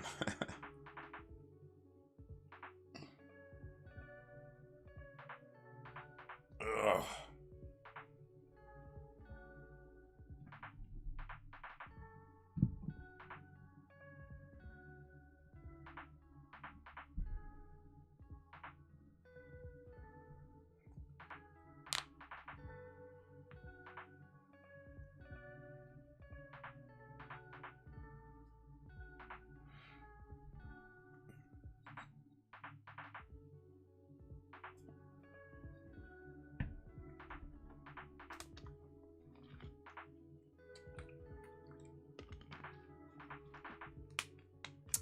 Isaac Hayes.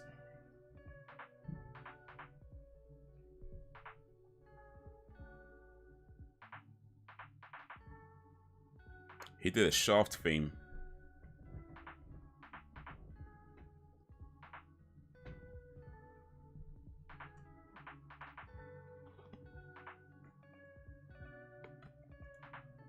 Also, this movie was 1974, so probably not a good representation of how anybody should be acting in 2022.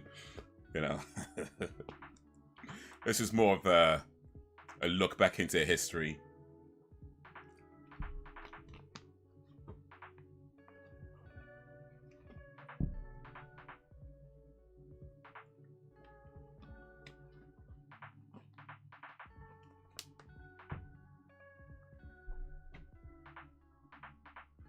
Yeah, I was ready to live out my horror movie fantasy, and you spoil it. Well, yeah, that's what I do. That's what I do. Spoilers.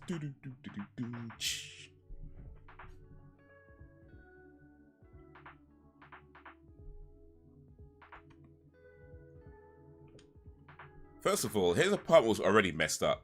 So the fact that he walked into his apartment and it's messed up, that's not a sign of anything. Because this dude had a messy apartment. Just, oh shit. Oh shit.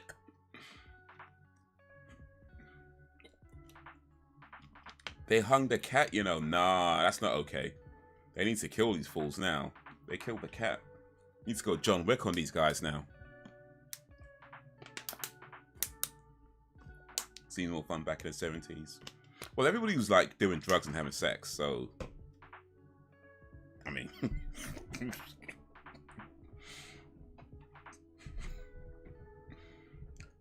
weren't complaining as much either. Doing drugs and banging prostitutes. That's all anybody's doing in the 70s.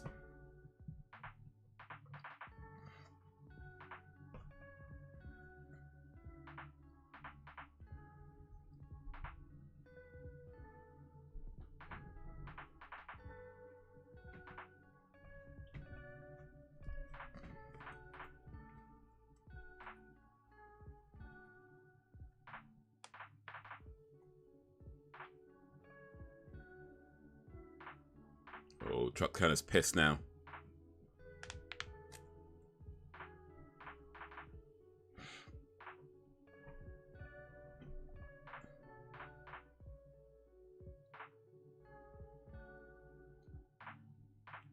Today people just complained, so I'll take the drugs and sex. Well, we need a time machine. Where's Doctor Who when you need him?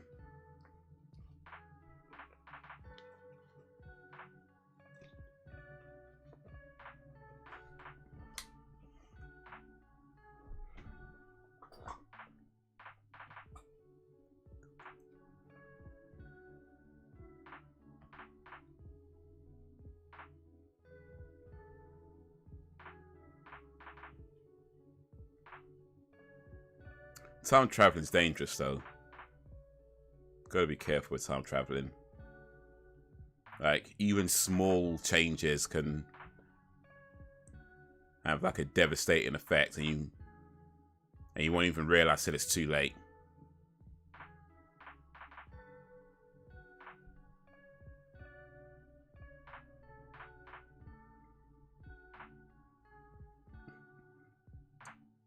Just stealing.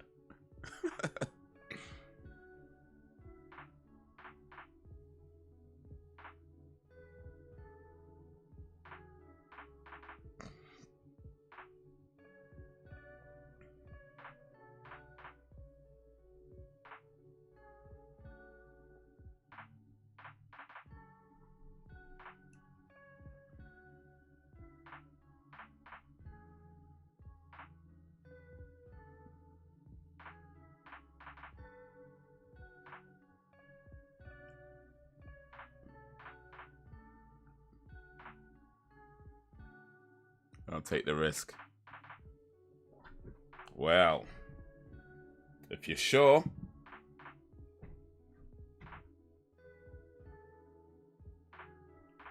But be warned.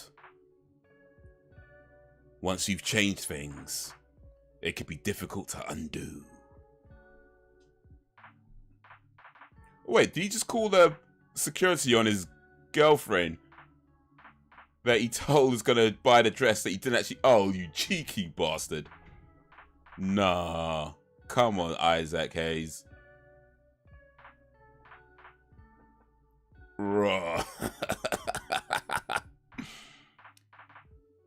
Why would you? Oh, so to keep. Oh, I see why I did that. To keep her away from what he was about to. Oh, okay. I mean, it's probably better ways of doing it than giving her a criminal record. But I get it. I get it. You wanted to keep her safe, but bruh, now she can't get a job. She's gonna end up turning tricks for that Nichols character. Let's like put that a little risk. Well, this is true. This is true.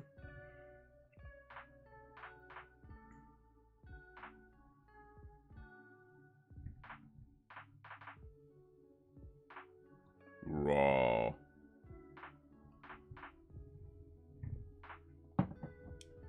It's true. It's true. If you want to do anything worthwhile in this world, there's always going to be a little bit of risk involved. It's just how it be. It's how it be.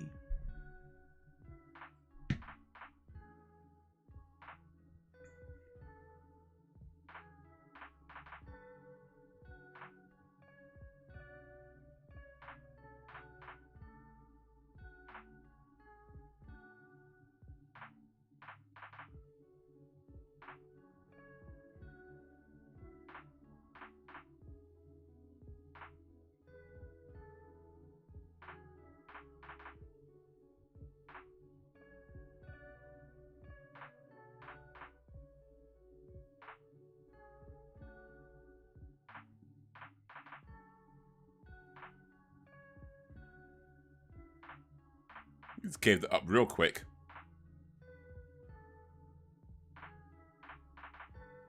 How does he know he's been telling the truth, though? I mean, probably is, but I'm just saying, how do you know? Probably should take one of those girls as collateral.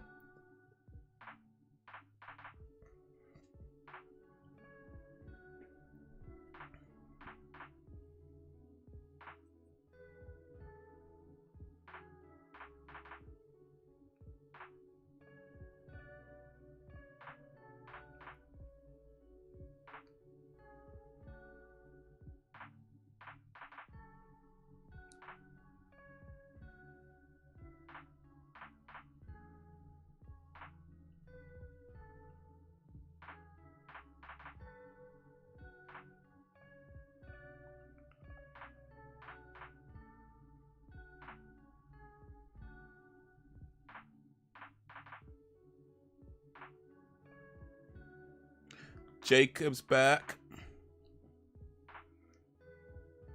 70s fashion was pretty cool. Oh yeah, they had like the was it the bootcut jeans? Like the flares. And those thick mustaches. Everybody looked like a porn actor. Look at this guy right now. He looks like he just got off a porn set.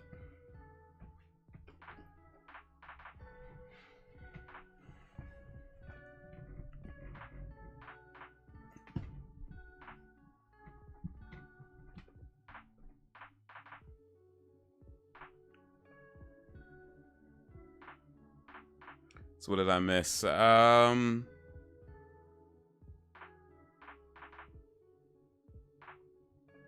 Truck Turner was like, they tried to kill him, but they got one of his friends, and now he's on a rampage to get the people who tried to kill him.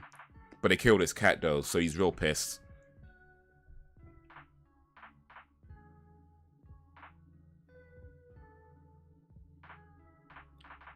Nichelle Nichols was my childhood crush. Hey, she is cute.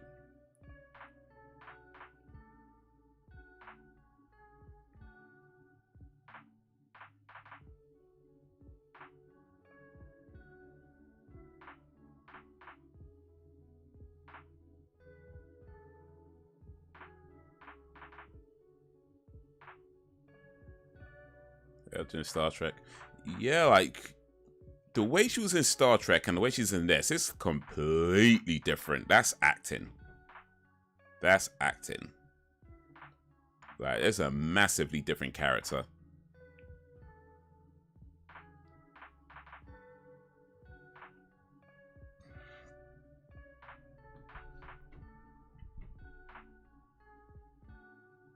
Black Panther 2, though I like Killmonger the most. Blade Spawn and Black Panther are my top faves. Yeah. Wakanda forever.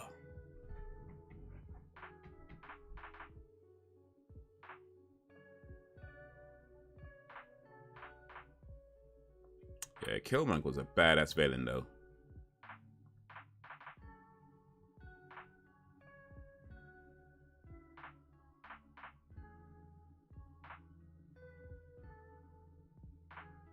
Raw. Man don't care, you know.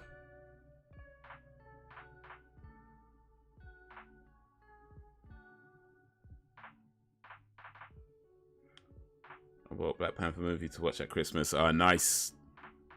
It's a quality film, man. Quality film.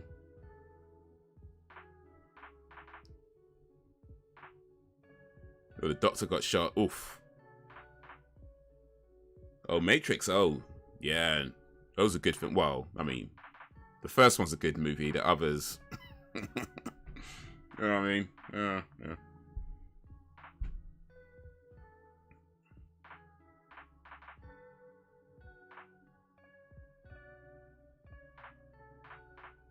What's our favorite black male heroes? Looking up. Black heroines besides Storm and Vixen.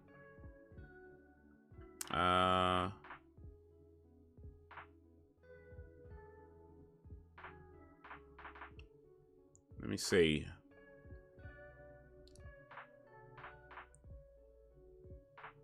There was Catwoman. Halle Berry's version of Catwoman was a hero. Although Catwoman is sometimes a villain, this version was a hero. Did he just kidnap a kid? Oh, you cheeky bastard. X-Files. Yeah, 24. Movie Out of Sight. X-Files, remember that back in the day. And 24 is one of my favorite shows.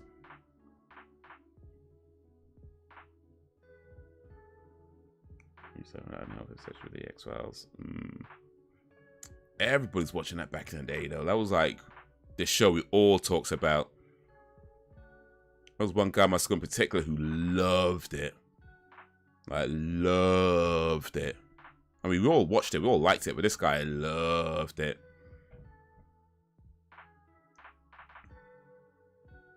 You see him as a villain, I see him as an anti-villain. Killmonger. I mean, I would say he is a villain, but only in his actions. His reasoning was very much that of a hero, but it's just the way he went about it that made him the villain.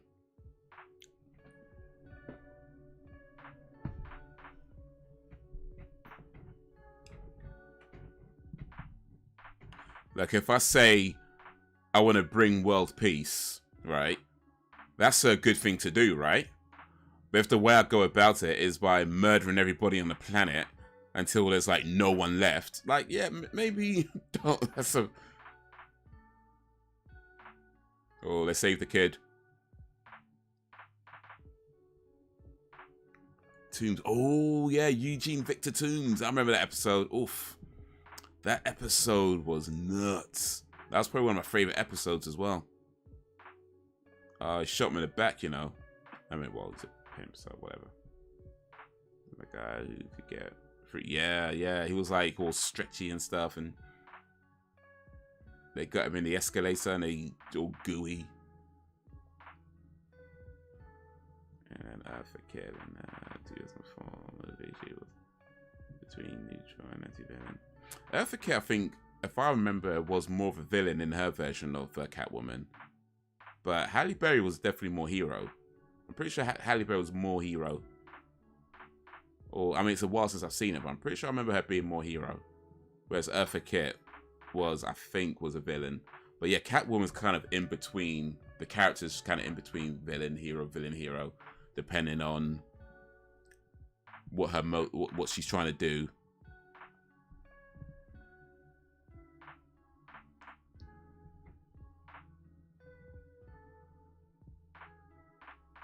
His body's against, yeah. Oh, yeah, thanks for us, dude. I like that episode. Oh, it's all quiet on this movie now. He's trying to get to his car. I think that's the one. And that episode with the dude. Everybody loves Raymond, about the guy who killed physics. My favorite episode was in season 4, episode 2, called Home. Made it to his car. Yeah, I don't think he's gonna drive too far though.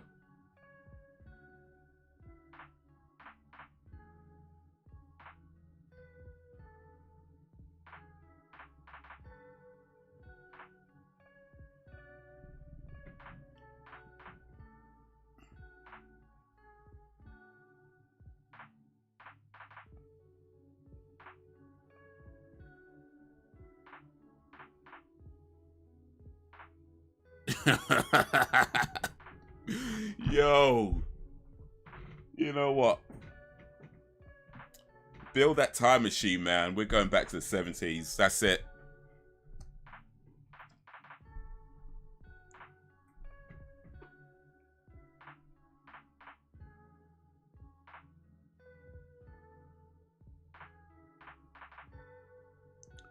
Nichelle.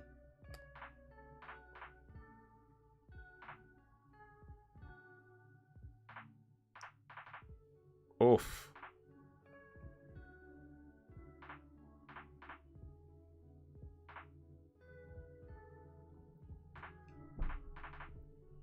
I thought he was going to say some cheesy line like, you ain't no woman, but nah. Oh well. Yeah, what's that episode 2? I like the episode where they're stuck on the ship and it goes back in time. This freaked me out. That's what I saw. It was the most disturbing thing I've watched in my life. What happened in Home? I'm not sure I remember that.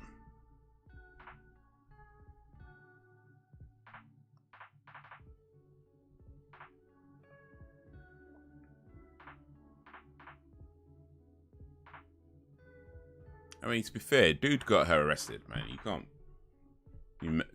can't be surprised that she's mad at you. You know what I mean? You got her arrested.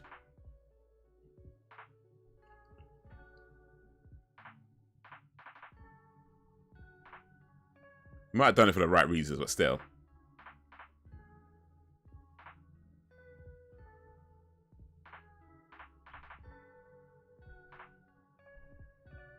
Of course, she forgives him, though.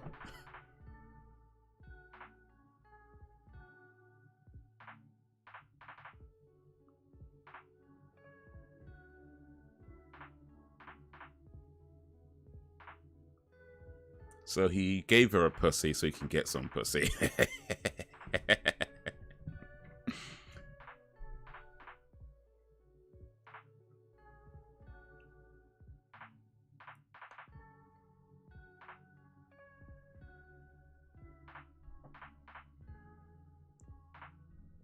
House could really dig deep, but often fall about giving it a rewatch. They got it on Disney Plus. You got Disney Plus, I think, Sam, right? But yeah, they got it all on Disney Plus. The first time I discovered about incest and my child brain just couldn't understand or comprehend what I was watching. Oof. Yeah. Yeah, it's a real thing. Like, eesh. You do. Ah, cool, cool, cool. But yeah, they got loads of stuff on Disney Plus. But yeah, X-Files, every X-Files episode, all X-Files episodes of all seasons is one of them. But all right, that was Truck Turner, starring Isaac Hayes. You know, I thought that was pretty cool, actually. I quite enjoyed that. I mean, it's definitely, I mean, this is 1974. Of course, it's going to be cheesy, you know, by today's standards, or even probably by those standards back then as well. And being a film of probably relative pretty low budget, I'd imagine. You know, for it's worth, they did pretty right. But you know what really stood out to me is Nichelle, her character and just the way she was played. You know, especially as like, I mean, I'm not super familiar with Star Trek, but I have seen some of those old ones where she was in. And it's such a massively different character. So from seeing her like that, right, and playing a pimp in this, and just how full on into the character she was, I'm like, yo, she just went in on that character. So yeah. I enjoyed it. Nothing wrong with cheese, indeed. Nothing wrong with cheese. A little bit of cheese, but yeah, that was a cool movie. It was 1974, hour 27 minutes. Cheesy as anything, bit silly at times. I mean, I guess by today's standards, you could say it's a pretty basic story. I don't know if that would be a basic story back in 1974. Maybe not, but nonetheless, it was a pretty cool story. You know, the idea of this guy who, you know, he's I guess he was trying to get somebody out of prison. Was it a bounty hunter? His pimp ends up getting killed in the chase, and the top hoe, was it the bottom bitch of the pimps? Now it's like, you know, I want to get him killed. I want him dead, so employs with these other guys to come do it. Yaphet Kotto was sick in this movie, you know, like the way he just turned up at a funeral, just spat on that man's dead body and just like walked away like raw. Listen, if you don't know about Yaphet Kotto, get to know about Yaphet Kotto. Man's a bad man. But yeah, I'll say Nichelle Nichols, excuse me. That was a standout for me. Isaac Hayes, the character's pretty cool, but then he's Isaac Hayes, of course he's gonna be cool. So yeah, I like that. I enjoyed it. Pretty cool film. 1974 blaxploitation cheese. Yeah. Can you dig it? I can dig it.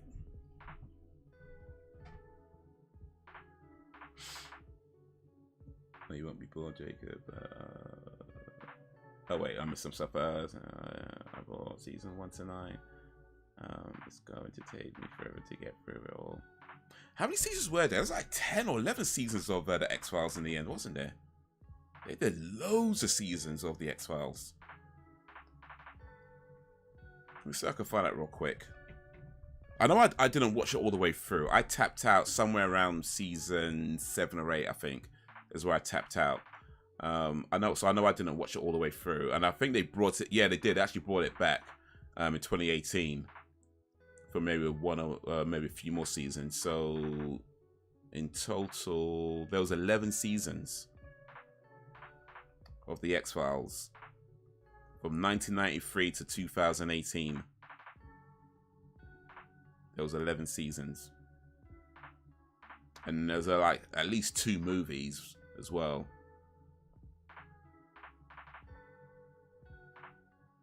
A total of 217 episodes.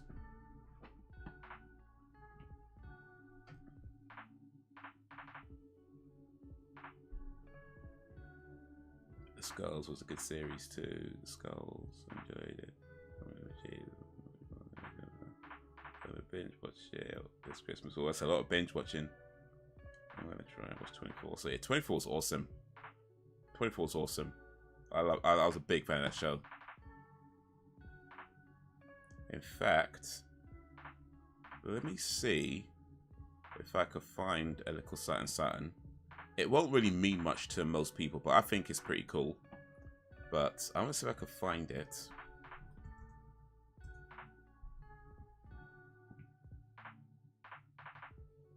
It might be different. Oh, wait.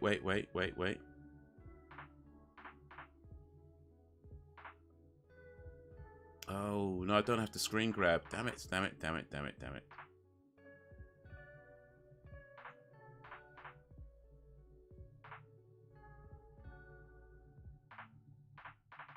Okay, well, I mean, this would do. This is still pretty cool. So, I want to show you guys something. Let me come over to this screen. And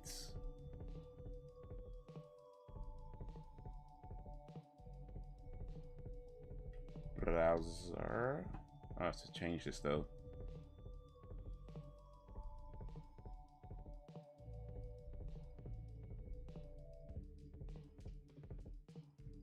Nope, nope, nope, that's not it.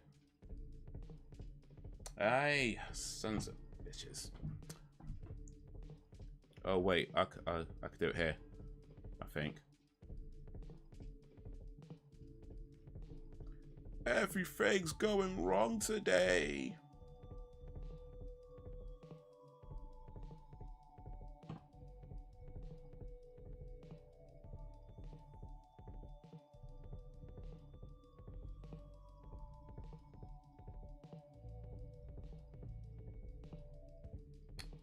No, flipping out. No, that's not working either.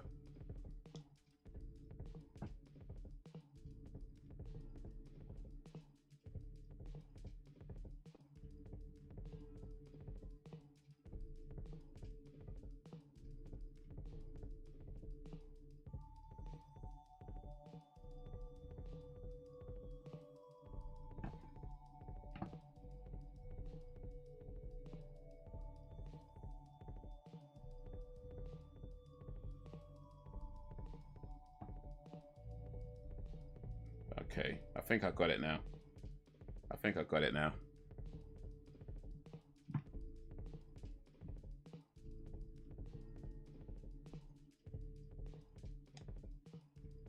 Everything's going wrong today. Okay. All right, here we go. So let me show you guys something real quick.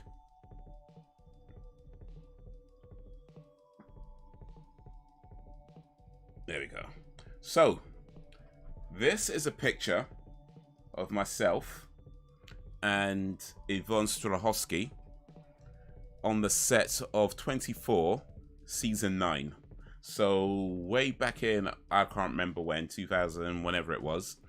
Yeah, I was an extra on an episode of 24, and it was my first ever extras gig, the first ever job I ever did as an extra, and it was on a set of 24.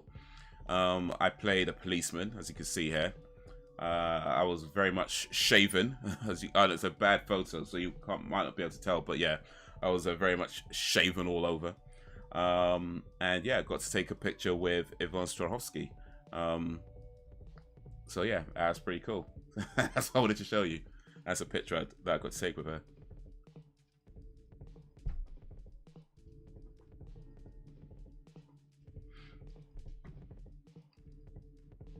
You don't normally get to take too many pictures on these sets, so it's like, yeah, you know. Ah, thanks, Jakes. But yeah, I actually got to be in the like I'm in the episode. Like once you get to it, it's that season 9, episode 9. I'm in the episode. You won't recognize me because I'm literally Blair in the background, but I'm in the episode. I know where I stand in. And I know which Blair I am, but I'm in the episode. I might be a Blair, but I'm in the episode.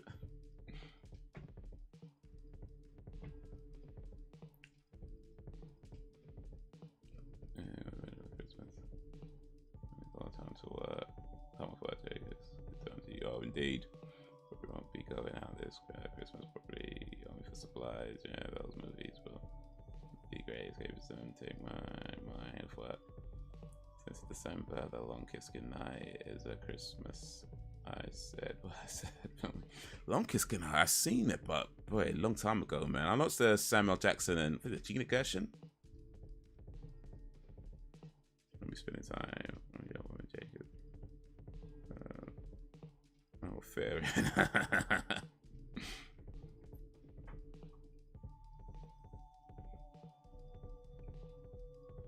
Fit her in or fit in her.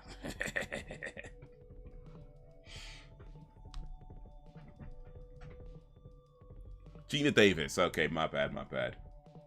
I got the Gina bit right though.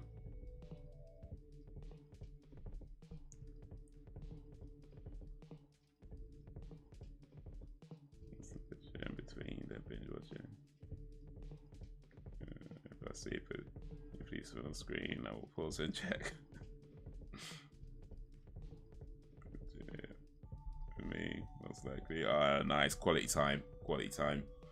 Actually, one of my friends was fully in the one of the episodes. I forget which episode it was. Like, I think it's because season 9 is a short season. It's only like 12 episodes or something like that. It's a short season, and he was in one of the last episodes. I think like this, either last or second to last episodes. And he's like he's face talking, all that sort of stuff. Like he's actually fully in it.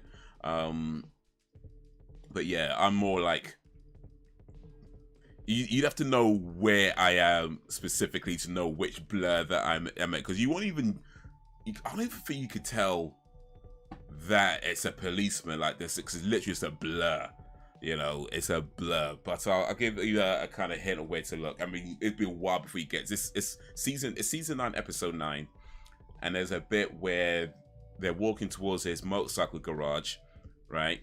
And as they're walking towards it, there's a blur of a police officer standing by the garage.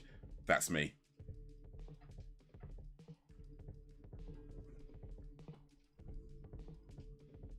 But yeah, even me telling that, you still might miss it. You still might miss it.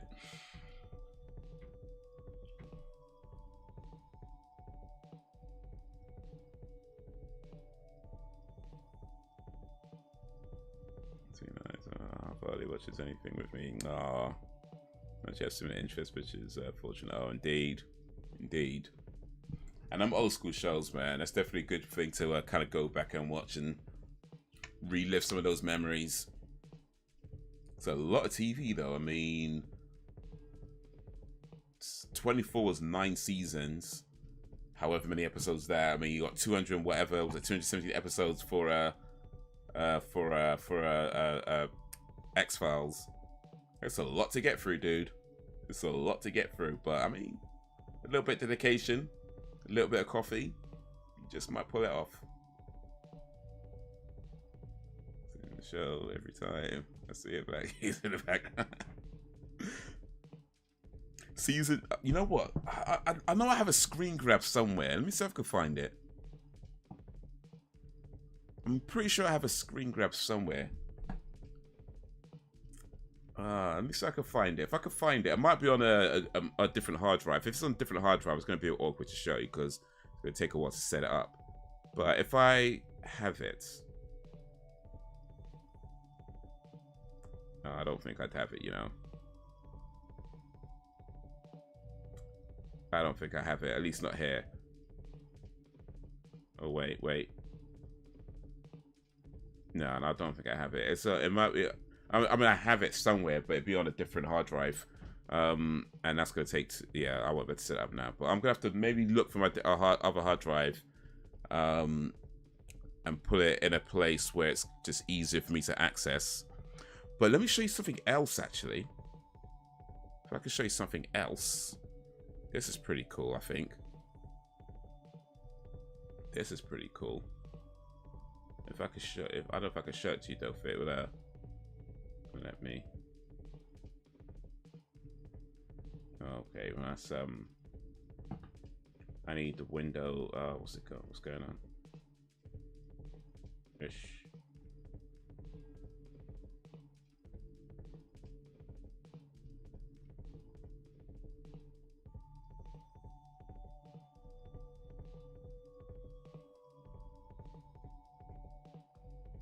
Window. What are we looking for? No, I don't think it's gonna let me show you, man. Oh, wait. No,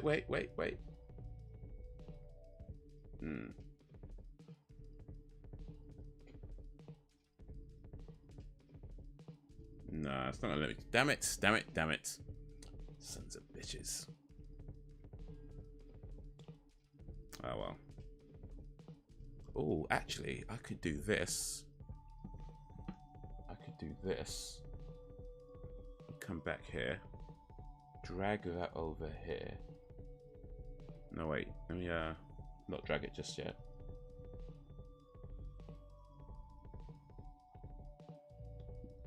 Drag this over here.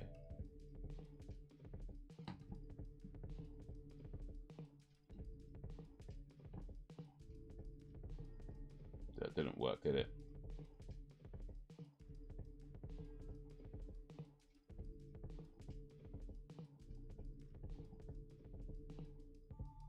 Okay.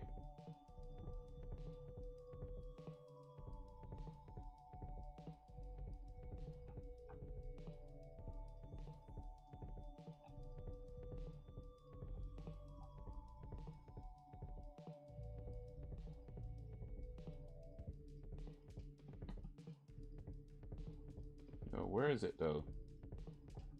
Oh, flipping out, man.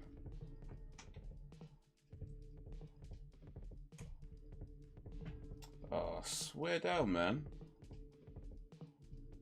Making everything so hard.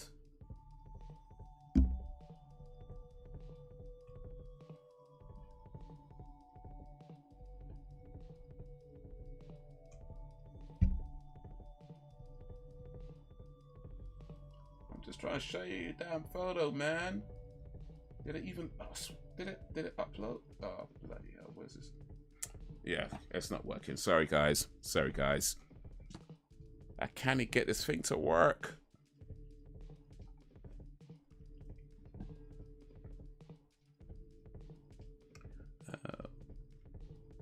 We used to watch Walking Dead together, but he lost interest there. We started watching Dexter, and he started gaming more. He did watch all the True Blood with me. Dexter, that's an awesome show. Dexter, that's one about the killer, the serial killer. No, the serial killer who killed serial killers. Australia out of nowhere. Scooby-Doo meets Courage, the Cowardly Dog. Then checked out Scooby-Doo and WrestleMania Mystery. Okay. Walking Dead is a great show. Walking Dead, that's ending or ended. I kind of lost. I didn't really lose interest. I think I just got. Yeah, I just gave up in the end. I mean, it's not even that I didn't like the show. I just think I got to a point where I'd watched it. The season break was too long. I just couldn't be bothered to go back. But now that it's ended, I might try to watch it again. It's like 12 seasons though.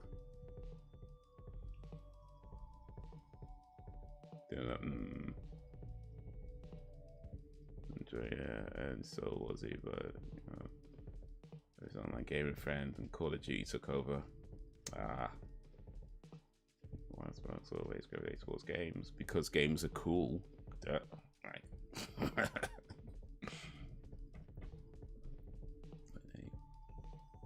We just finished season 1. No spoilers. All right, no spoilers. No spoilers. It's a good show. Well, I think I watched up to season 7 or 8 before I kind of lost pace with it. But yeah, it's a good show.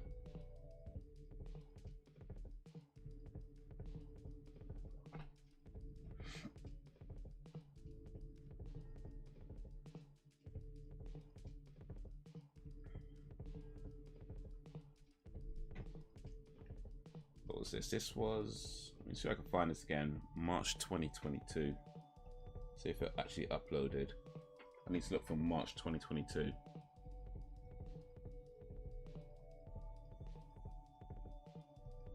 Go back to March, February, March, April, May. That's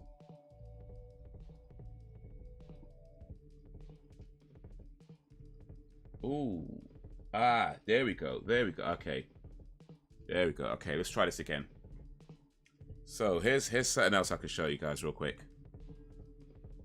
You see this? This is from the most recent season of Top Boy. So I got to be in Top Boy, the last season, which was season 4 of Top Boy. And you see that character, well, you can't really see me pointing, but you see the guy in the back. He's got kind of a blue vest and his head down. That's me. That's me in Top Boy Season 4.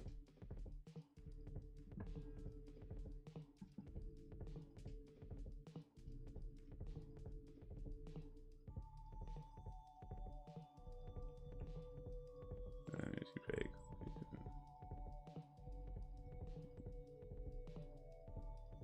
used to play Kotto with him, then that stopped. Yeah, Call of Duty's like it did. I mean, they're not bad games, but they didn't do it for me in the end. They're kind of fun for me. They were just kind of fun for a while, and then it was like, I'm good. For a treat, for sure. I can't wait to watch the series 2. I'm gonna check out Scooby-Doo Curse of the Speed Demon. Speed Demon, you're the fans. It's also a WWE collaboration. This must be, I guess, relatively new then.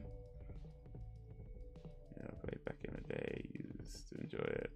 Can you imagine Sam playing Call of Duty? I don't know, Sam might be pretty good at Call of Duty, I think, actually. I mean, it's lots of killing. So, yeah. Might be a natural. I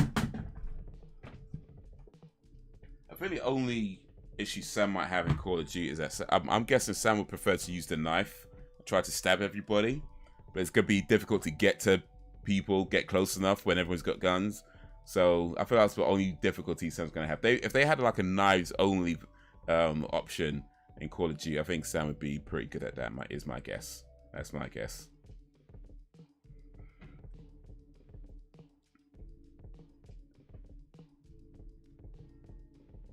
Untouchable that we still have. I'm just playing it. So you're not the type to want to shoot people. Hello, have you? Alright, stop playing with me. Don't worry me now. Hey, I'll take your word for it. Yeah, it's very much blurred in the background, but yeah, that was me on set.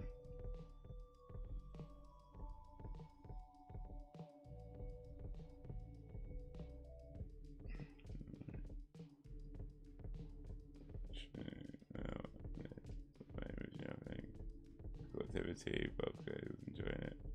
Was it more fun for him playing with his mates? I think it's because I got it's like that. You start to get good and it's like, nah. Come on, man. Come on, man.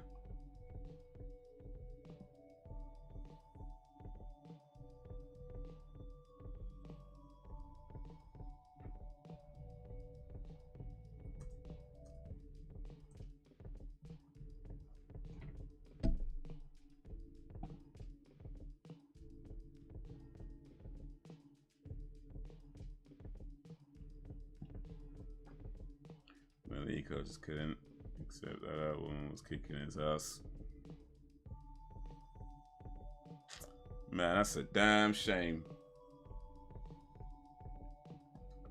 Alright, let me show you guys something else real quick. Maybe the last one for now. But this one's a pretty clear shot. So here we go. That's me in Hobbs and Shaw.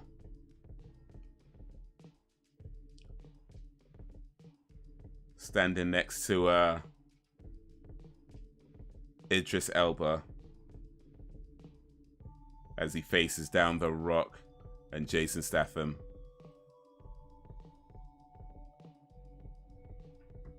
Episode of Scooby when he met with the Supernatural Bros. It's like a YouTube channel or something. But we played online. It was Newtown, and I kicked ass and came top of the leaderboard. That was the last time we played. Like, no, I don't have in that.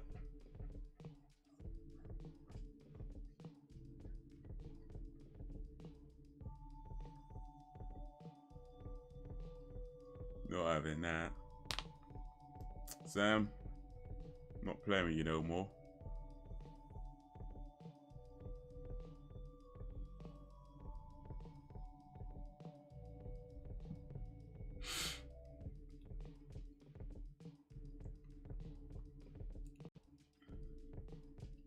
Yeah, Call of Duty though.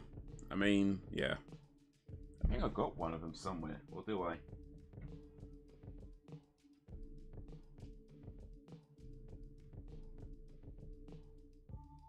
No, I don't. I don't. I guess I sold it or something, or traded it. I don't know. But I think the last one I played was, well, the last one I played would have been Warzone. But before that, I think the last one I actually bought was maybe Black Ops 3, I think. But yeah, a while ago. Good while ago.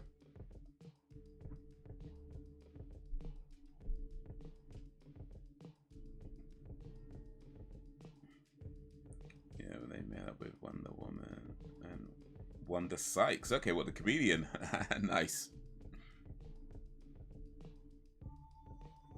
Wonder Woman. Oh, they cancelled Wonder Woman 3, didn't they? Like, or at least it's shelved. I don't know if it's fully cancelled, but it looks like it's not happening anytime soon.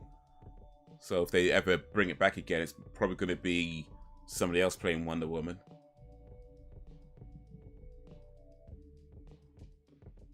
But apparently Patty Jenkins turned over a treatment for Wonder Woman 3 and they rejected it. So it looks like Wonder Woman 3, yeah. If it does happen, not for a while by the looks of it. And that's a shame. I mean, Wonder Woman 2 was, but, you know, the first one was a pretty good movie. So 3 could have hopefully pulled it back, but guess we'll never know. We'll never know.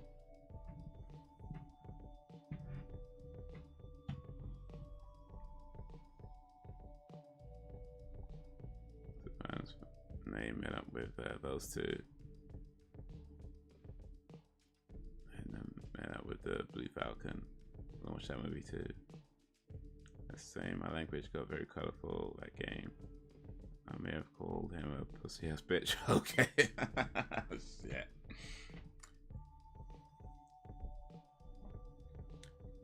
And it was at that moment.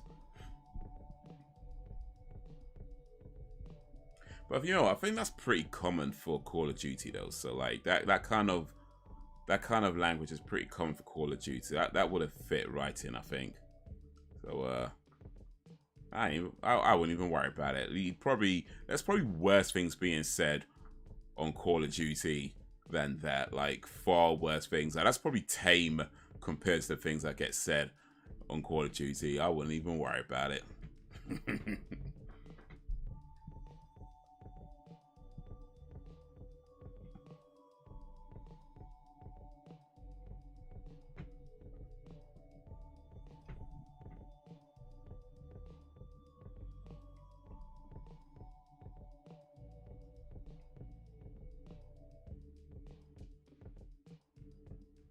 I wouldn't even worry about it.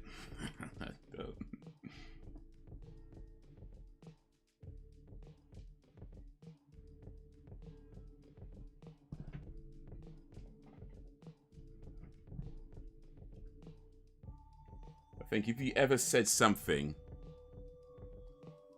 in a Call of Duty forum and Call of Duty players actually got offended by it, then you said something real bad. Like, if you ever offend a Call of Duty player while playing Call of Duty, then whatever you said. But yeah, that's tame. Don't worry about it. Ain't no thing. Spin card. You get a moment though. Yeah, trash talking back in the day. I mean, I guess it still happens now, but it's a little bit different now because it's generally not. I mean, it kind of depends on how you do it, but it's generally kind of frowned upon now to do the whole trash talking thing. So if you're gonna do it, you have to like keep it real tame. Otherwise, you might end up getting banned or whatever. I mean, you're not supposed to call it you. I think it's well. I think they used to allow anything. These days, that might change because Microsoft bought over the company. So, I don't know, things might change in what they allow then. But yeah, Call of Duty is kind of a free-for-all, at least, you know, when I've been on it. Okay, fair enough.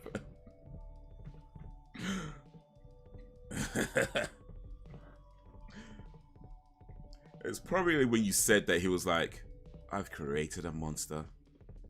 Let's back out while I still can.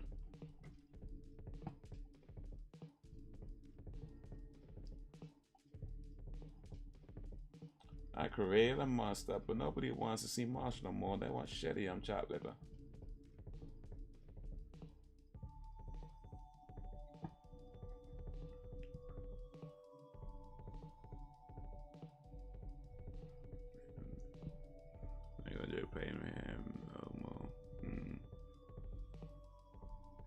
Certain games, though, are definitely more fun when you're playing with people you know rather than just strangers. At least I think so.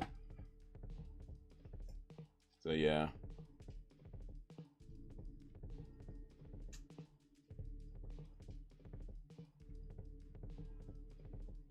It was on the same team. Oh, shit. Well. Well.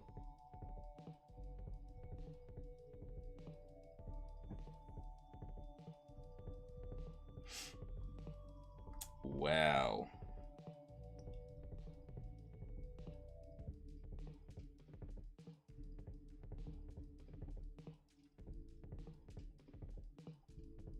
That could, oof.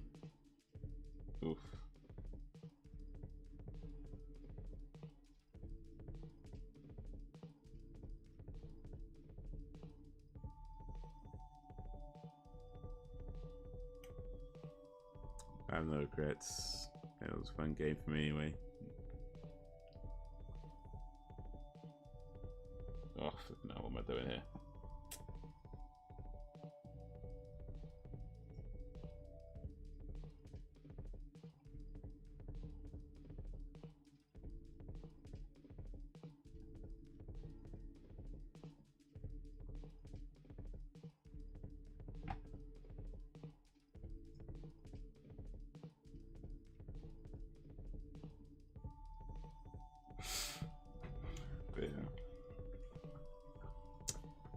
What's I saying again? Something about trash talking. Yeah. Working together as a complete objective, that must be fun. Besides, we call each other worse stuff in general conversation. That's how you know you love each other. When you can call each other the worst words and it's not a problem.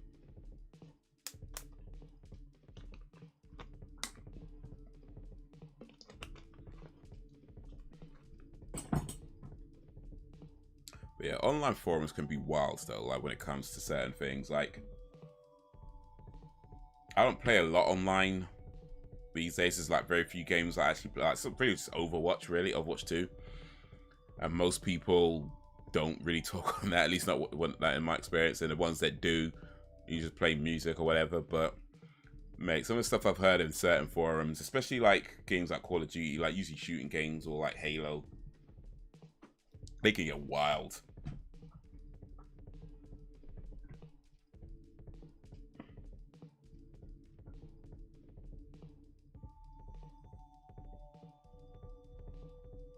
Good, love new and old for sure. For sure.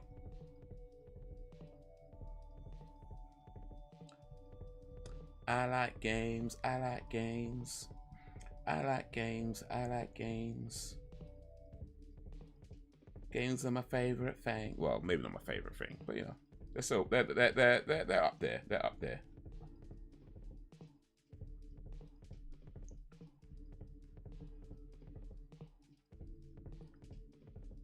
I like that. I like that.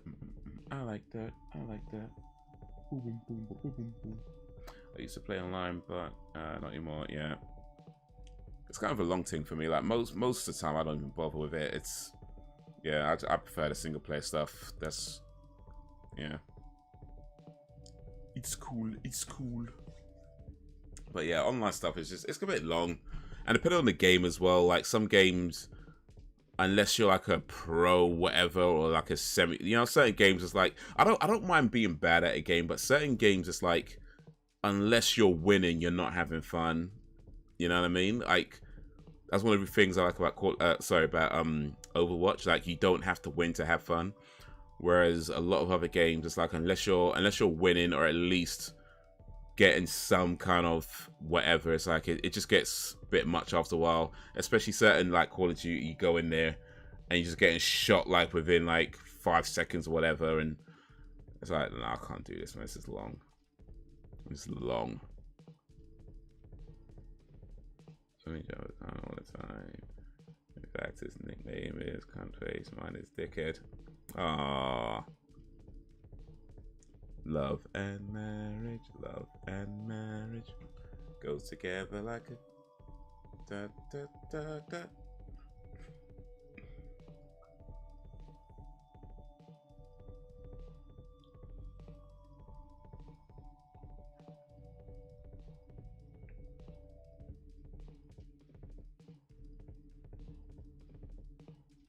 That's relationship goals right there.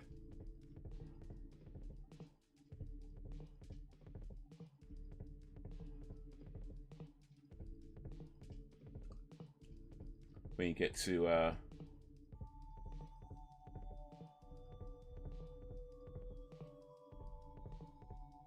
get to call each other names, and it's all good.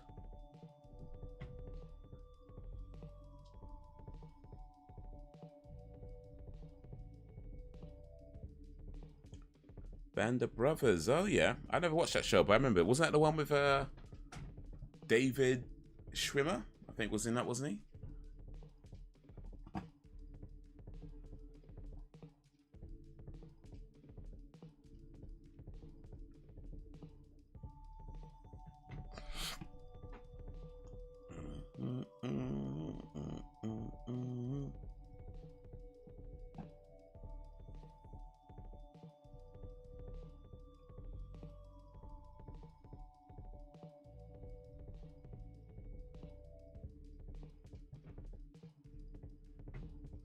So I guess he's really into like the kind of military stuff then, like movies, shows, games.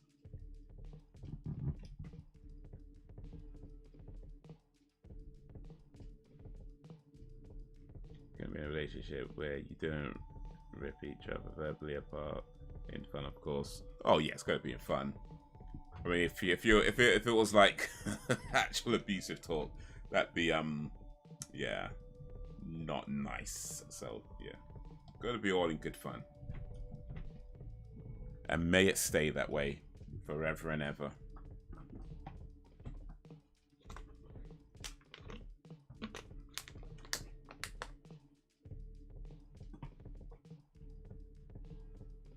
Ba ba ba ba ba ba ba ba.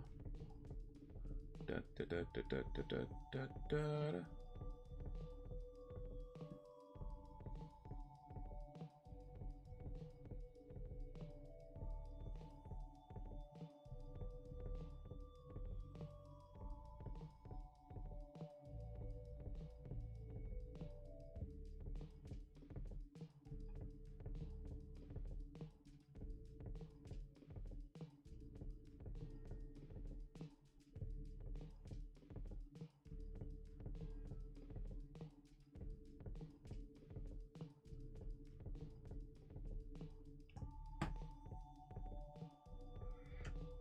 Ba, ba, da, ba, ba, ba, ba. Yeah, it's Grand Theft 4 in World War II. Okay, so interesting a lot. I see. Okay.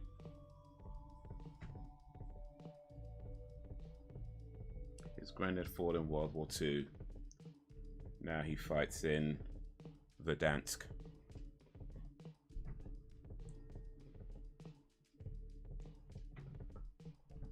Being in a relationship where you're constantly having to be nice. No, thank you.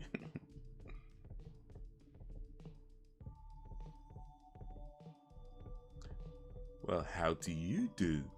How do you do?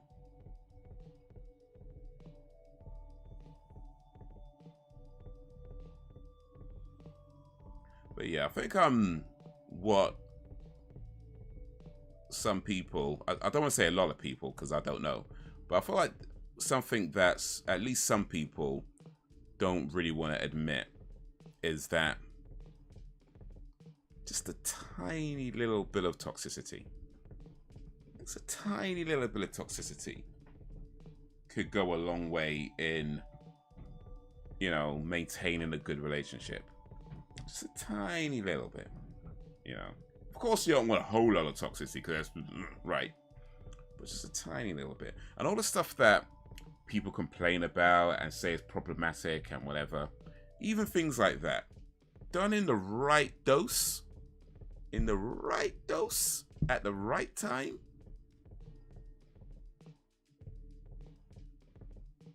you know, just a little bit of naughtiness. Just a little bit of naughtiness. And I think it's one of the reasons why there's certain types of characters in movies and stuff that, or even in songs and things like that, that we find ourselves drawn to. I think there's a reason for that. You know, I think it's because it kind of speaks to a side of ourselves that, you know, you don't want bad things to happen, of course not. But just a tiny little bit of danger. You know, tiny little bit of to the left. You know what I mean? Just a tiny little bit. Done at the right time, in the right dosage. Some people try to do it all the time, and it's like, come on, man. Some people do it too much, and it's like, yo. But the right amount and the right intervals, a little bit, just a little bit.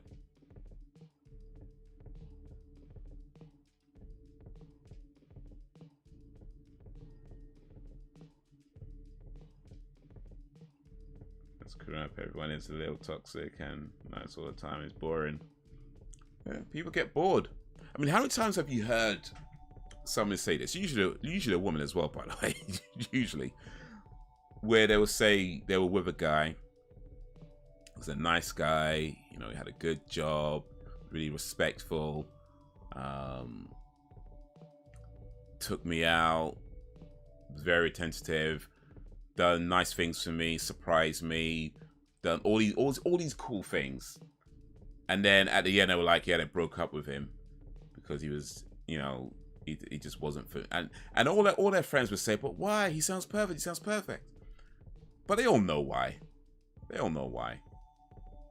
You just need just a little bit. Like I say, I ain't saying you got to change who you are, because at the end of the day, if you are just genuinely like that all the time, then you need to find someone who wants that all the time.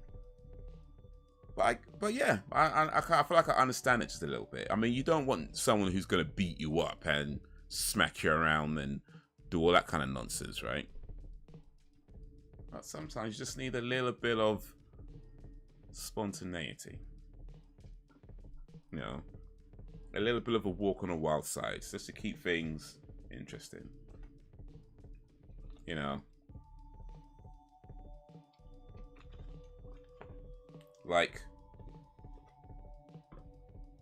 actually, no, let me not say it. Let me behave myself. Let me behave myself. Let me look. Yeah.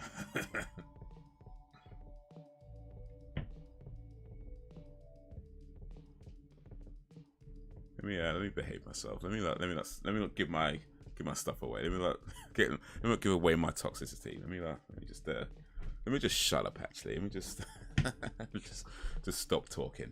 Just stop talking. That's a toxic 2 on everything. Guess we can both be a little bit of a prick, so we mesh. Just a little bit. Just a little bit.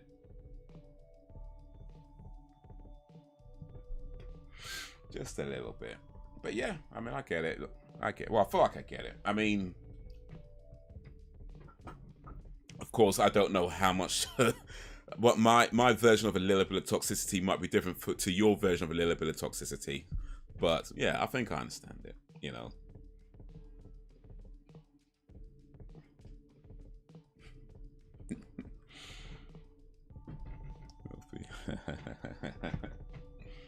But yeah. And yeah, I'm not saying that, by the way, I'm not saying that, guys, you have to change who you are and all that kind of, no, you don't. You don't. I think that's another mistake that some people make as well, like where you hear about things that some girls like and this, that, and the other.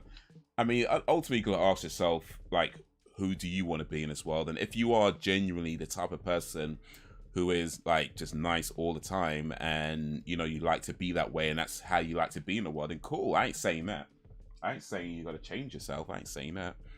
But in the end, you have to find somebody who appreciates that, and that might not be the person that you're attracted to. You know, there might not be. You know, because the last thing you need is like somebody trying to change you. Like, I don't think anybody wants that. You know, somebody trying to get you to do things that you don't want to do. Nobody wants that. So once you know who you are and you want to be that person, cool. But yeah, I get it, man. I get it. You know, a little bit of excitement. I mean, you don't want to be like in dangerous situations where, you know, you could actually end up losing your life and think, you know, nobody wants that. But so a little bit of a walk on the wild side. A little bit.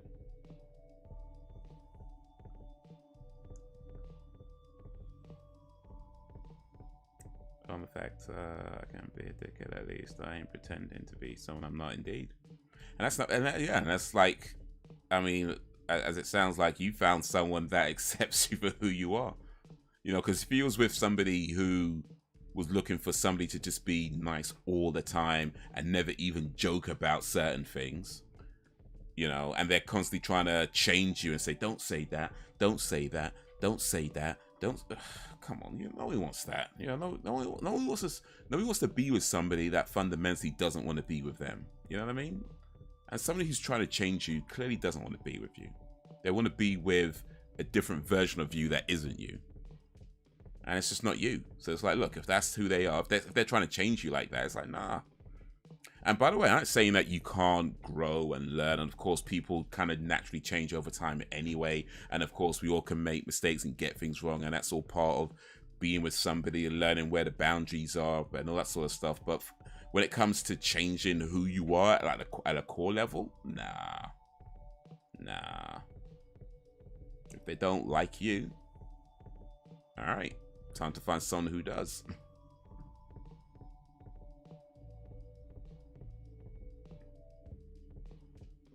Accept these nuts for who they are. These nuts. So that would be with Elliot. So it wasn't my type, but I don't know. We clicked.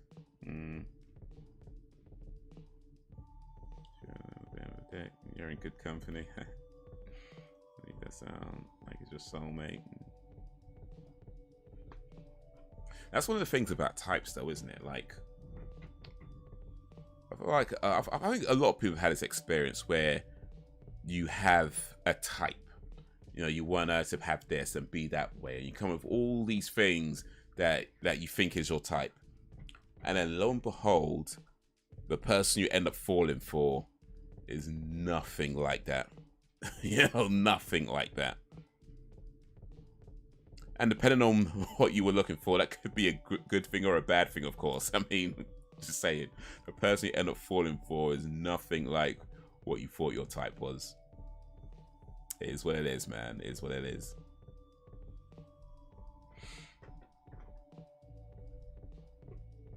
The heart wants what the heart wants.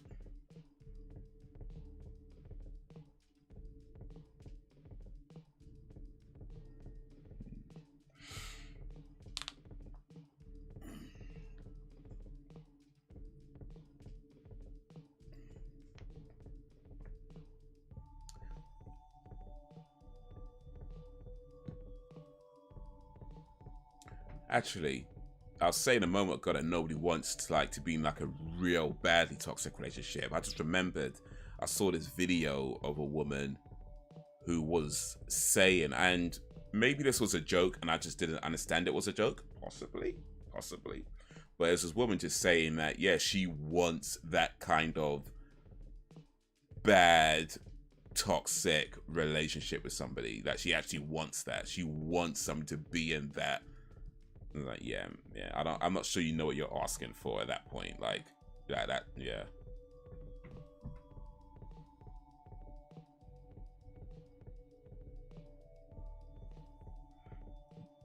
When we separated for a while, I did feel like I lost a limb, so who knows.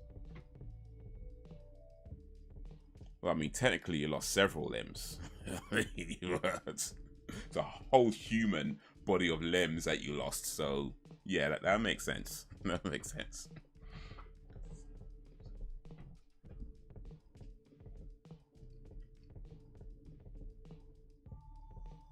Yeah, keep the arrow could land on someone you wouldn't normally be into. At all, chemistry is a strange thing to figure out for sure, for sure. You know, the complexity of human emotions is, well, will we ever understand it? Maybe, maybe not. I think it's one of those things that once you feel like you've understood it to some level, everything changes. Everything changes, and it's like, now you got to figure it out all over again. But yeah, it's part of life. It's part of being human, right? You know, part of what makes life interesting. Just, you know, you get things wrong, you make mistakes, things don't always go to plan, but you keep going forward and you keep learning, you keep trying to do the best you can.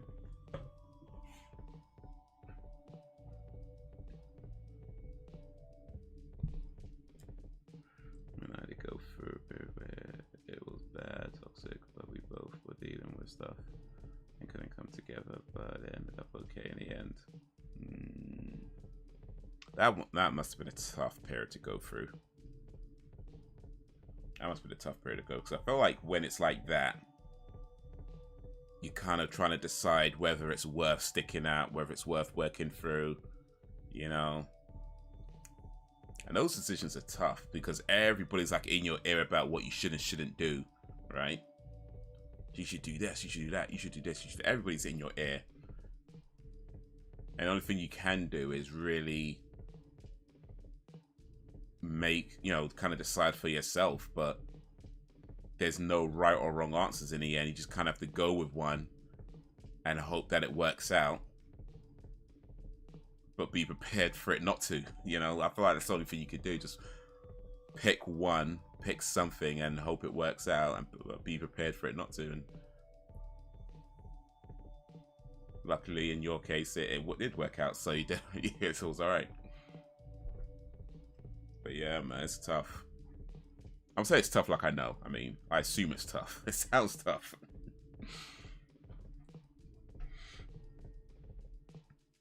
It looks tough when I watch it on TV. The lower person on my other side said, when he whoops her ass right, she'll get some sense and leave. When he whoops her ass right, she'll get some sense. Okay, yeah. I get that. And hey, it's true for some. True for some.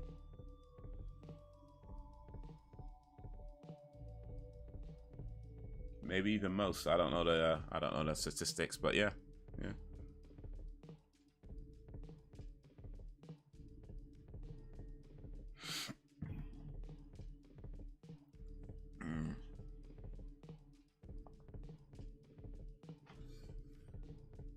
Oh. But yeah, may all your relationships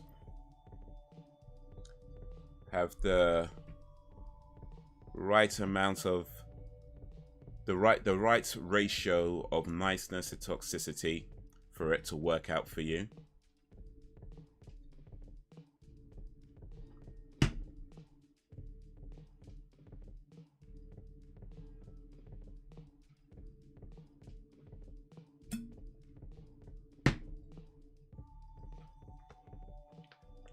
And may your lives be forever fruitful.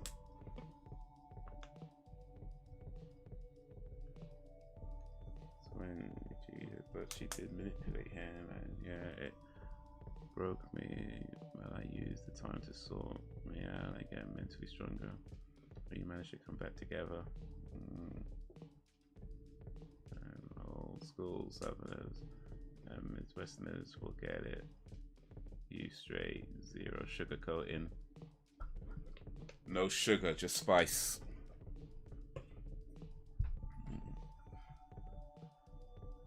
Yeah, tough, man.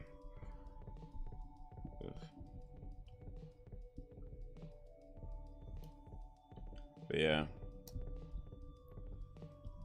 That's important though. Get yourself right, isn't it?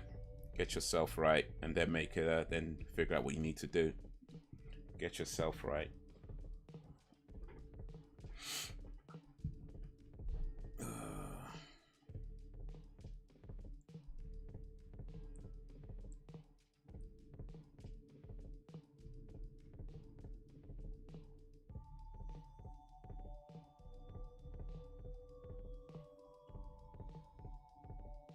Yeah. Never gets though. Painful things happen for a reason.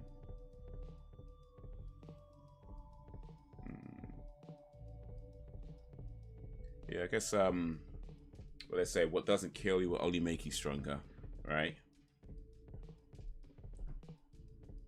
Even my old high school classmates was talking about a woman. Oh, and one of my high school classmates was talking about a woman. She helped out. She said, whoever it was whoops her ass last night. That was supposed to be funny. Oh wait, I think I've read that wrong. Sorry, my bad. Okay, so she was helping someone out. She said to you, whoever it was whoops her ass last night. Okay. I mean, getting your ass beat is not funny. I mean, I'm laughing now, but it's not funny. I'm laughing now because I'm an arsehole, by the way. But it's not funny. Just because I'm laughing doesn't mean it's funny. I'm laughing because I'm an arsehole. Like I accept that.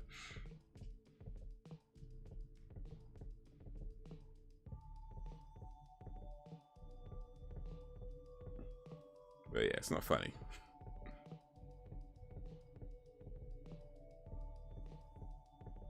It wasn't supposed to be funny. Okay, gotcha.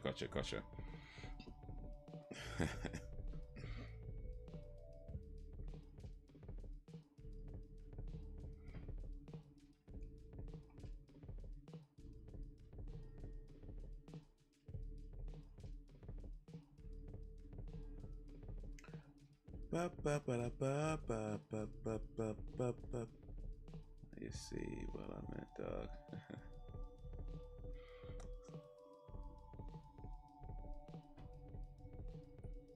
So good, it's alright. That's why we're friends. We're both assholes.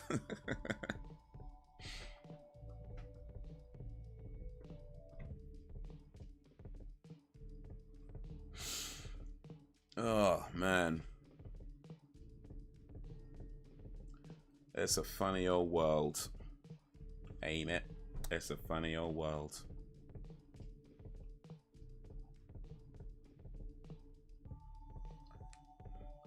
Yeah, but man, when I first had a video talking about that, shake my head and... Oh, you know, speaking of toxic relationships, right? There's this guy, he's a rapper. I think he's a rapper. His name is Blueface. Now, I think he's a rapper, but to be honest, I've not heard any of his songs, so he might not be. I don't follow him, so I don't know much about him on that kind of level. But I know the name because, you know, there's people who I follow that, you know, they'll post stuff about him in the Twitters and the you know, Instas and whatnot. But apparently this guy, Blueface, has a girlfriend, Krishan Rock, I want to say. And anytime I hear about it, like anytime they're being posted in my timeline, it is madness. Like either he's beating her, allegedly, or she's beating him, allegedly. They're getting into fights with each other's parents. You know, it's just madness. Like they got like black eyes coming up and like bruised faces that's coming up. I'm like, yo, why are these two people still together? It is violent. Like, what? I mean, I don't know. I guess it's all allegedly or whatever. But still, like, if any of that is true, that is a crazy thing. That is a crazy, dangerous for both of them, because they're both beating each other up by the looks of it. Allegedly, you know, they're both having bruises, fighting with each other's parents and whatever. And it's like, yo, I think it's time you guys took a permanent break for each other. Clearly this situation isn't working. But yeah, I mean, like I said, I think he's a rapper, but it's just crazy that somebody who's supposed to be a musician, you only, at least for me anyway, I'm only ever hearing about them when he's getting into fights with his girlfriend, and it's like, yo, your life, your personal life is outshining your musical career. I don't think that's a good thing, especially when it's like getting beaten up or beating somebody up or fighting this and throwing things and bruises and oh, you know about them Brax. Okay, yeah. It's madness what I'm hearing about that. It's just madness. Just with it as we go through ups and downs. If it can survive that, there's proof that's meant to be. I think so, yeah. I gotta make that into a joke. Y'all, they came by and got that whooping each other's asses. Like some Ike-Tina, Ike-Tina, you know, raw. Man invoked Ike-Tina Turner. Eat the cake, anime. Eat the cake.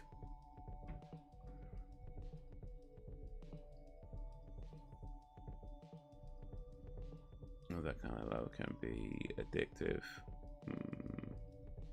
Yeah, indeed. She's doing it to him. He should have been left there. Yeah, he's a rapper, and yeah, shake my head. Man, Blueface, more like black and Blueface, man. It's just, ugh.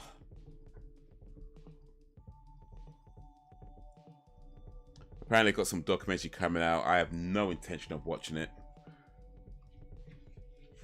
But yeah, it's just talk.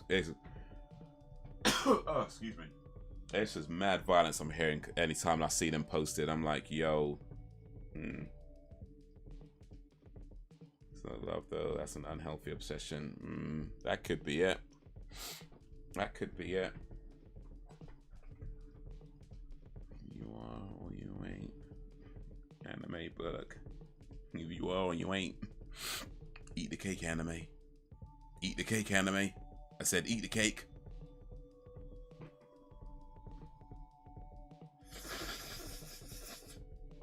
Ugh.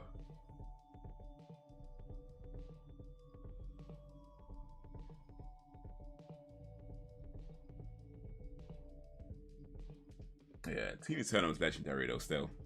Big up Tina Turner. All day, every day. Twice on Sundays.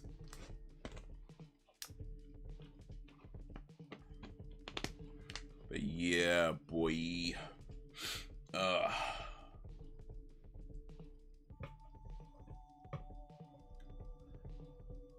It's a snow day.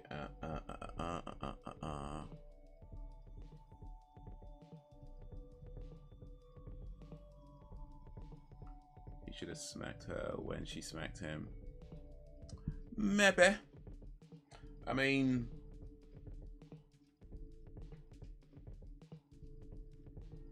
to be honest, I'm not sure that helps in that sort of situation. At least from what I know of it, it's not like I'm there to know what's going on. But from what I'm hearing, at least, I'm not sure that that sort of thing helps. I mean, if somebody hits you, generally speaking, hit them back, yeah. But I think in that kind of situation, there's a potential of it just making everything a whole lot worse. Sometimes the best thing really is to just walk away. Just be done with it. Just walk away. But yeah, like you're saying, certain things are addictive. Certain things become more of an obsession.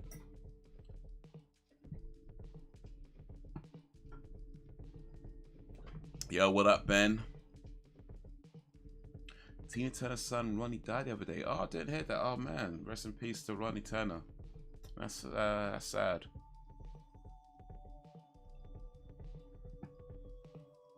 No one should be smacking anyone. Yeah, no one should be smacking anyone. Should. No one should be. Yeah, doesn't always go that way though, now does it?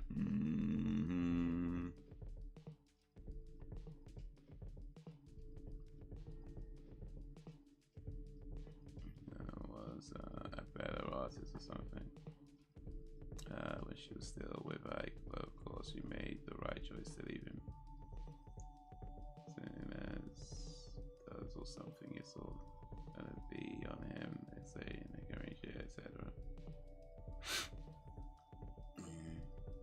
You know, thing of what you just said, Jake's, like, I think there is some truth to, like, sometimes your best as a creative, sometimes your best creativity can come from really bad situations, you know, and that's not to justify it, of course, not to make it okay, but yeah, I think there's some truth to that. Like, sometimes your best creativity can come from really bad situations, and I think for some artists, that could be when they realize that could be part of the downfall, because it's difficult to walk away from something that on one end is, you know, giving you other things, right? So yeah, it's like, I mean, for example, like, there's this comedian that I see, and I don't, well, maybe I shouldn't bring up specifically because I don't know him that well, but I saw this comedian and he was doing these jokes. He's a, you know, big guy, big, you know, a beast guy, and he was doing jokes about being fat and all that kind of stuff, right? And it was funny jokes, right? The jokes are funny, but he's like making fun of himself. And then I saw him again a little while later, and he was doing like the same kind of similar jokes about himself. And it just kind of occurred to me that if he's doing these jokes and these jokes are funny and people are laughing and that's getting him like gigs and bookings and things like that, that's less incentive to lose weight. And he's at a point, at least the last time I saw him anyway, it's been a while now, I don't know what he's doing now, but he's at a point where it's like, I mean, I know you can't judge a person's health by their weight, I get that, I ain't trying to say that, but you know, the dude was obese, you know what I mean? I ain't talking about being just a little bit overweight, the dude was obese. And I think by his own admission as well, was like, you know, there are health issues with that. But when you're making these jokes and these jokes are funny and people are laughing, the incentive to actually lose the weight becomes. So yeah, I feel like there is something to be said about your creativity, how we deal with the creativity, what that could do, and how it comes this cycle of keeping you in a situation that might not be good for you.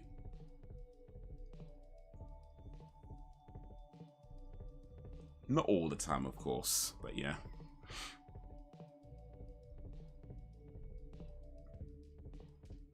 That's why everything me and Anya went through, none of us got violent. We played fight, sure, but it's all fun. Play fight. That sword and sheath. You know, let me stop. I'm sorry. Let me stop.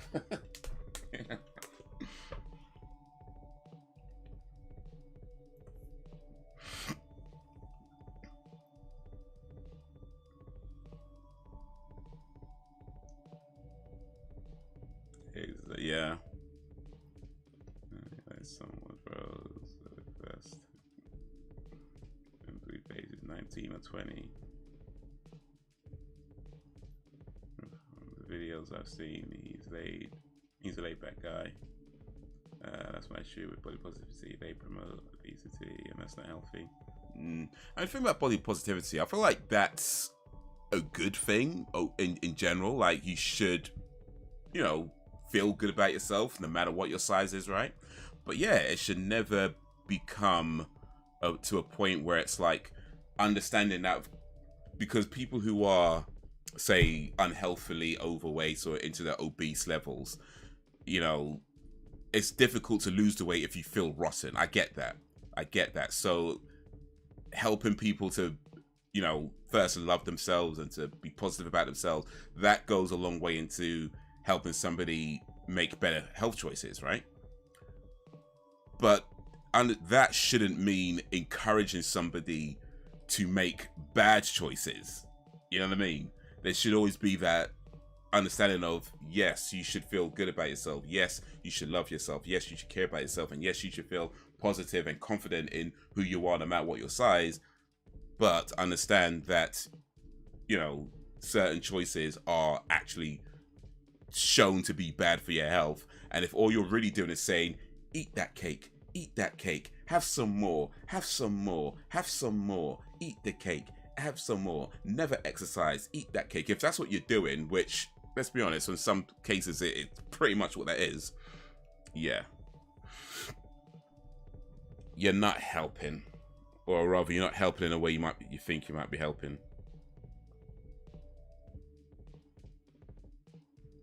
Yeah, I'm holding him. 19 or 20 is a young dude, man. It's a young dude.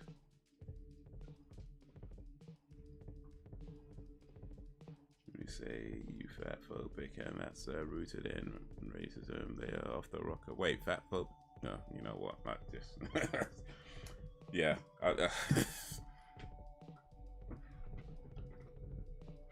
Of course it is. Of course it is. This, yeah. Fine. Sure. Yeah. Of course it is. But yeah, I mean, I would say that, in my opinion, for what my unprofessional, unqualified opinion is worth, yeah, I don't think cussing people out for being overweight is good. You know, I know some people take the attitude of you should shame people into losing weight. I don't think that's a good idea. Like, maybe back in, you know, 300 years ago, whatever, that might be an appropriate thing then. I think in this day and age, I don't believe that's a good way to help somebody. I think you're more likely to they're more likely to end up with low self-esteem, which again just makes it more difficult for them, because a lot of times you might find that people, especially when you're looking at the, you know, dangerously overweight, you know, obese, a lot of the times the reason why they're in that position is due to some like trauma, you know, something that they haven't really dealt with on a say mental health level. So if you're just like cussing people or making fun of people or you know, that sort of thing, that could more often than not just make them feel bad about themselves, and then they're using food as a coping mechanism, which is how they got that in that way in the first place. So yeah, I feel there is something to be said about trying to help people become more confident, but yeah, just that helping somebody become more confident shouldn't equate to encouraging them to make unhealthy choices and dressing it up as body positivity, because that person is going to eat themselves into an early grave doing that, you know.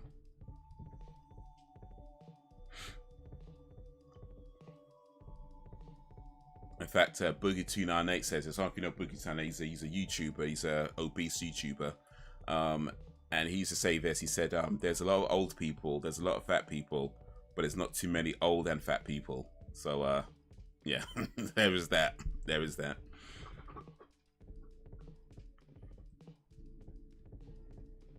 Between being overweight and race. I'm not fat, I'm big. I'm not fat, I'm big boned. I ain't fat, I'm big boned. Could so be sensitive these days. Yeah, you know what? I think there is truth to that. But also feel like there is a disconnect between how we deal with emotions. Like, for example, I feel like oftentimes people say things like you're being too sensitive, and it's really done as a dismissal. You know, like, I don't know if you've ever had this experience where somebody's just been flat out rude to you, right? And like rude, not like jokingly rude, like rude. They've been flat out rude to you, right? And then when you've expressed any kind of upset or dissatisfaction or the fact that you don't like it, they start saying things like, you're just being too sensitive.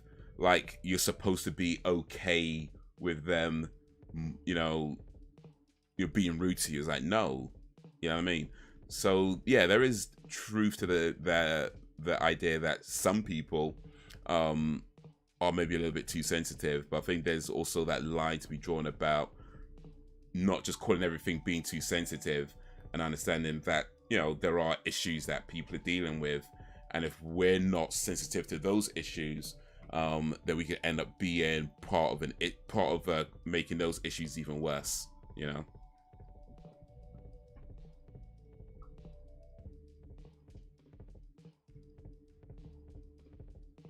Jacob, these people are large, but just tie-dye and have blue and green hair, and they all spew the same garbage. Big fat tall motherfuckers and big skinny tall, short motherfuckers. Big and tall, big and skinny. Previous generations were a lot more mentally tougher, I think. Were way too fragile emotionally. There's truth to that, but some are generally sensitive. I mean, they would get upset over a phone book.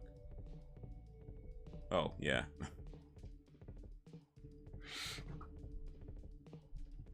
Yeah, but there's been a shift though, between say older generations and now. Like, there's definitely been a shift. I mean, we know more about mental health now, and that's going to be a factor in how we deal with things as people try to understand, you know, mental health more and how it fits into their own lives. So that's going to be a factor.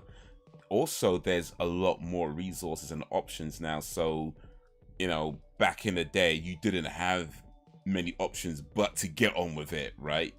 That was pretty much it. You had to get on with it. What else are you gonna do? These days, there's more options that people could explore. So, yeah, it's gonna result in people being, well, at least some people being more in tune with their emotions, and as that gets explored, you know, those of us who weren't brought up that way, you know, if we're brought up by, you know, kind of the old school immigrant parents, right? You know, a lot of us of sort of our age, you know, we're not really used to that as a thing, because, you know, we were kind of brought up maybe by the last generation of the just get on with it people. That's what we're brought up by. You know, we're brought up by that. You know, that whole thing. Whereas if you're being brought up by maybe more younger parents or younger generation, and you're 20, 25, that kind of age, yeah, you're probably going to be in that bracket of people who are being more open about their emotions and more expressive about how they feel about things. And to us old guys, we're like, oh, you're just being too sensitive, or you're just sensitive. But I think the truth is that the way we communicate is always going to change, and the way we understand things is always going to change. And truth is, like, you know, if you're like 35 or older, it's not our world anymore. You know what I mean? It's not our world anymore, right? You know, we've had our day. You know, we've done what we needed to do. I mean, I'm not saying it's over for us, for sure, for certainly it's not. But it's not our world anymore. It's the young people who inherit the world that we created. And part of that is, you know, the ability to be more expressive in their emotions and letting people know how they feel about things. So it's like for jobs, for example, like back in the day, you know, you get a job and your boss is mean to you, your boss is rude to you, your boss calls you all kinds of this, that, and the other, but you just stick it out because what else are you going to do? These days, you'll quit, and people quit jobs a lot quicker now. So since old school guys, we look at that and be like, oh yeah, they're not as tough. But another way of looking at it is that they're just not putting up with as much. You know, I think younger people these days just don't put up with as much because they don't have to. They have more options, they have more opportunities, and they have more avenues to explore. They don't have to put up with the same things that we were putting up with. And that's the world that we created. So yeah, part of that is more expressive, more emotions coming out. And more people just saying, you know what, if I don't have to deal with some arsehole disrespecting me every day, why should I? If I can go somewhere else and not have to deal with this, I'm gonna do that. But we didn't have those options, you know what I mean? We couldn't do that. You got a job and it's like, man, this sucks, but bruh, you gotta pay your shit, you know what I mean? You just stick it out.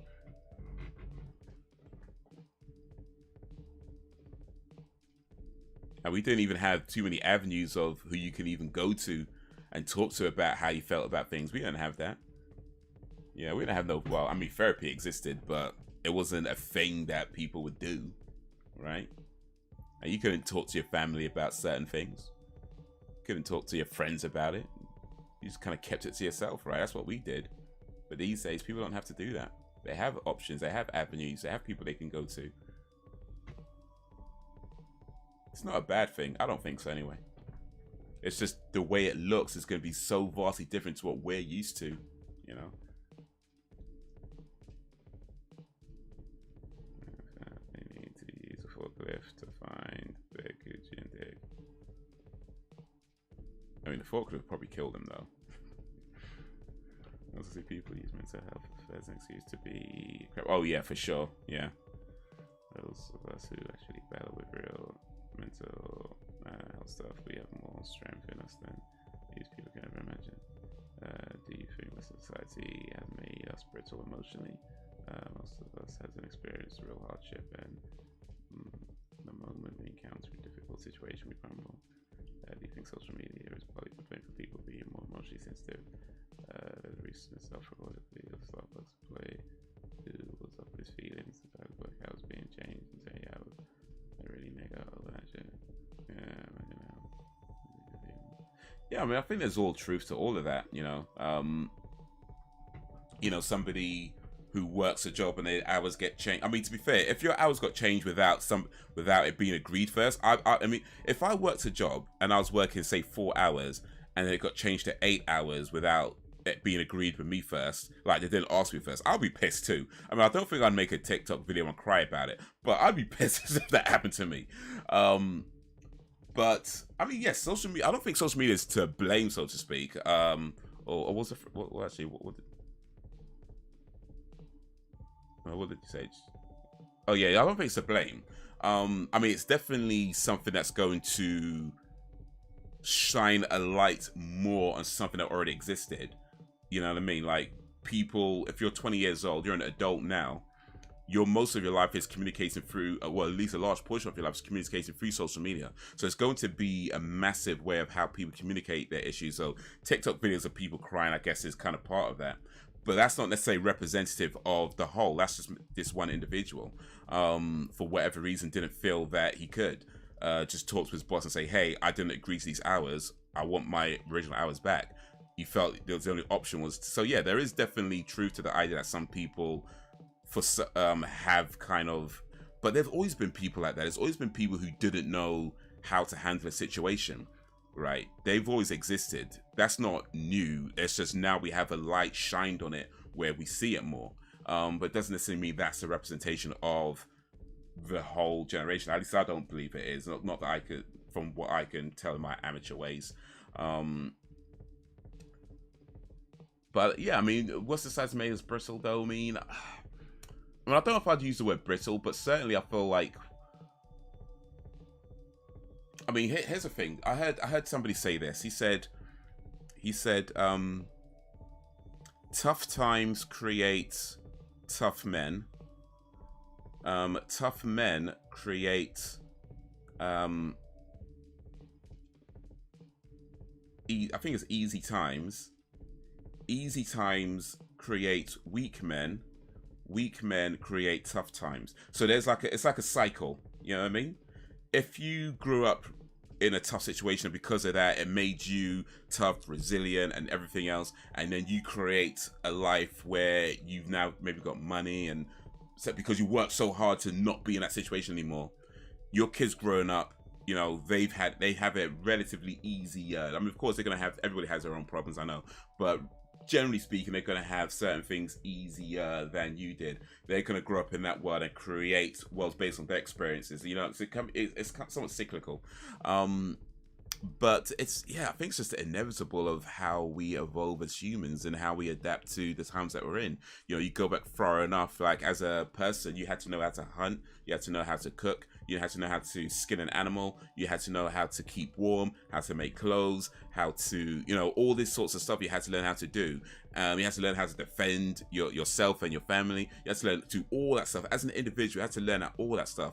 Eventually, people were able to create homes, walls, and safety, and because of that, you know, you didn't have to worry as much about animals attacks because you were safe from that to some degree, which meant maybe you don't have to learn this as much, or you don't have to do it as much. And that now gives you time to do other things. So it all kind of like goes into creating, you know, what we have now as what we call society. The fact that we have people who can spend 8 hours a day studying flowers, is partly because somebody had to create a world where they were safe to do that, you know, and it's all kind of leans on from that. And if you spend 8-hour days studying flowers, you might become like this really amazing flower expert, but you might not be so good in other situations. And we don't always see everything that a person does. We only see the stuff that trends on Twitter or whatever, right? So it's kind of very easy for us to kind of look at certain things because they're trending or because they get shared a lot and say, this is an example of how society's weaker. I don't know if that's necessarily true. It's just an example of how not everybody's going to be equipped to handle every situation. But that's somewhat inevitable, right? Not everybody's going to be equipped to handle every situation, because why would we be? You know, you might be a really tough army guy, but you put that same person in a laundrette and they might struggle. You know what I mean? Actually, they probably won't, to be fair. They learn to do laundry in the army. But you know what I mean? Like, we're not always going to be equipped to every situation. But I think sometimes as society, we focus what we call, say, toughness on physicality, on, you know, aggressiveness and, you know, things on those lines. We don't always focus or put enough attention on mental toughness or resilience, and that could exist in so many different ways. Like the guy who spends 8 hours a day studying flowers, maybe he's not good in a bar fight, but the fact that he was able to put his mind in a place where he was that dedicated, that's a form of resilience. But we don't always recognize that. So yeah, there's truth to things, and I feel like the truth is somewhat skewed as well, because we don't always see the whole picture. We only see the bit that gets trended on Twitter that gets made fun of. So, yeah, I'm not sure if that kind of rambled a little bit, but yeah.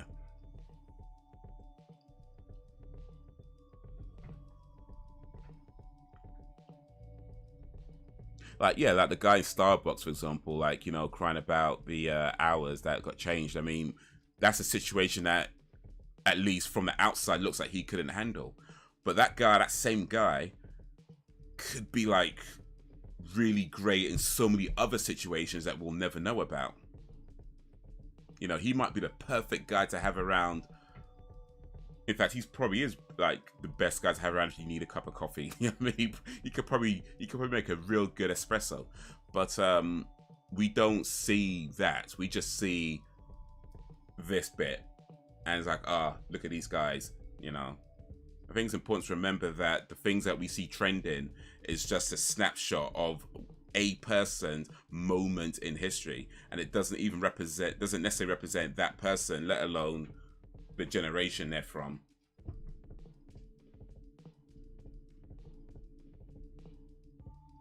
Tough times don't last, tough people do.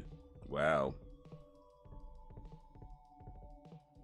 sounds like the Razor Ramon quote.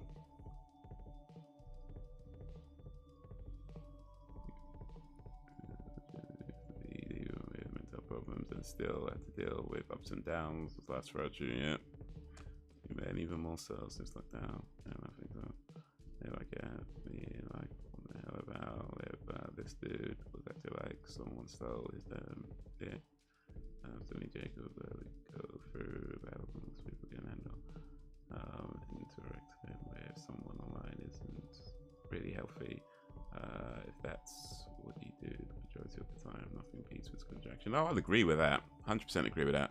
But the thing is that, I mean, I grew up, I mean, you know, I think we're about the same age. So when we were kids, it's like, you know, internet, well, technically internet existed, but you know what I mean? It wasn't a common thing, certainly. So yeah, it was like playing outside and, you know, that sort of thing, right? But social media has become so popular over the last, you know, 20, 25, give or take years, right?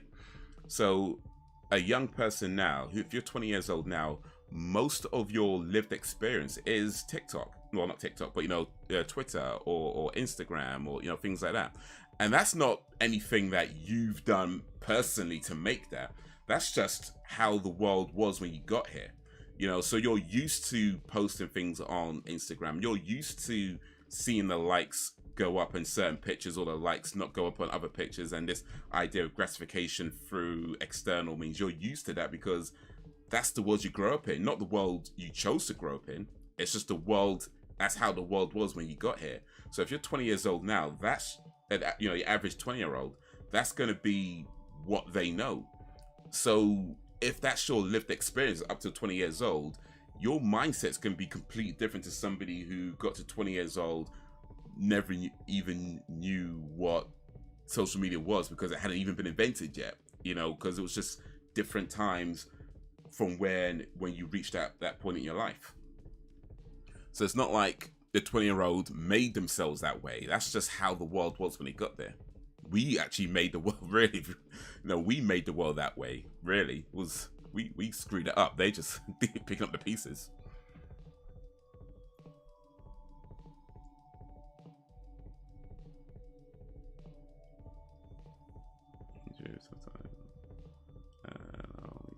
We deal with the day-to-day problems we'll suffer these battles.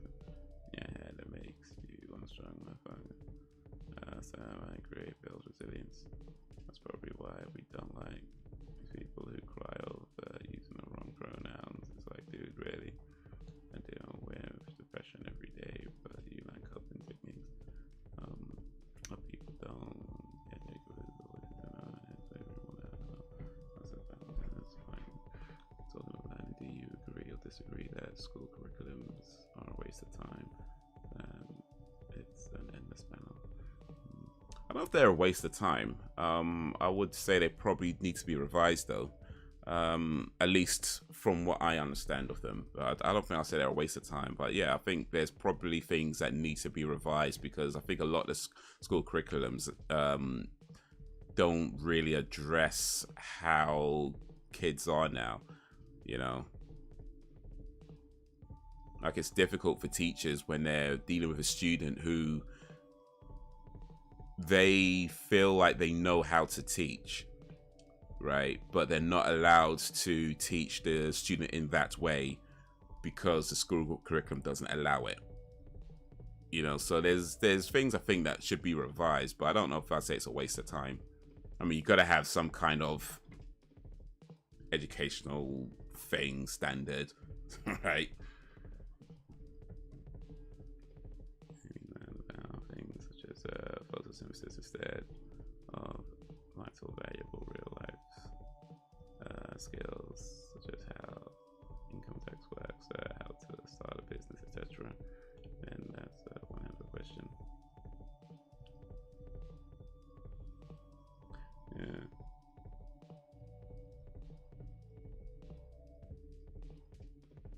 Yeah, I think the income tax to teach more about money management, skills, etc. I mean, money management. Yeah, I mean, money management is probably something. Yeah, I think that's something that should be taught in school. Income tax, though, is a little bit different. I mean, don't get me wrong. You should learn about income tax. I'm not sure if it's something that should be taught in schools, though. Only because, at least not in any. Here's what I mean by this.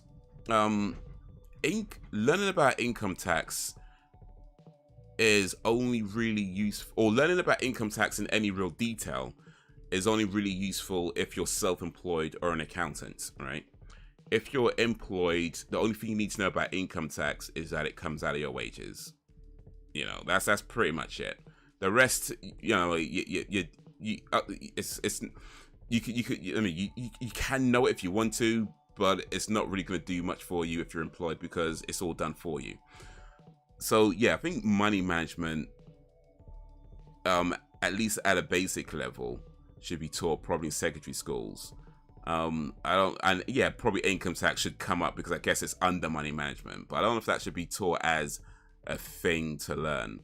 I think what's more important really is, I think there's less emphasis on creativity in a lot of times in schools. Like you have your art class, you have your music class, but there's not really an emphasis on being creative. It's more to do with you know learning some piece of music and then playing that in a way that somebody else tells you how to play it. You know what I mean? So I feel like when you learn to understand your own mind, and part of how we do that is by expressing the ideas that we have, which is the fundamental basis of creativity. I feel like that's something that should have more of an emphasis in schools.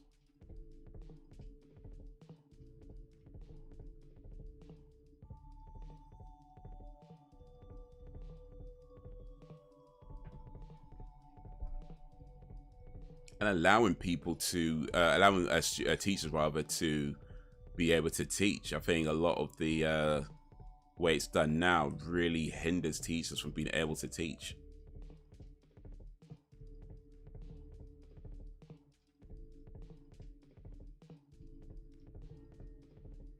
Needs to be taught in grade school. I think it should be that in primary school. Let the kids be kids.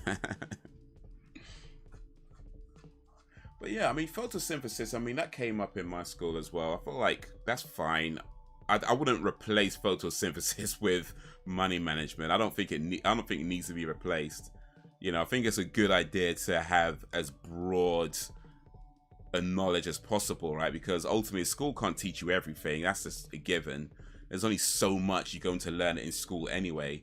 And having an understanding of a basic understanding of this and a basic understanding of that and a basic understanding of this and this and the other, you know, I think that's important. So I don't know if things should be necessarily replaced with one thing or the other. Because if all you ever did was learn about money management, you just creating a nation of capitalists, and well, that's ain't gonna be no good for nobody.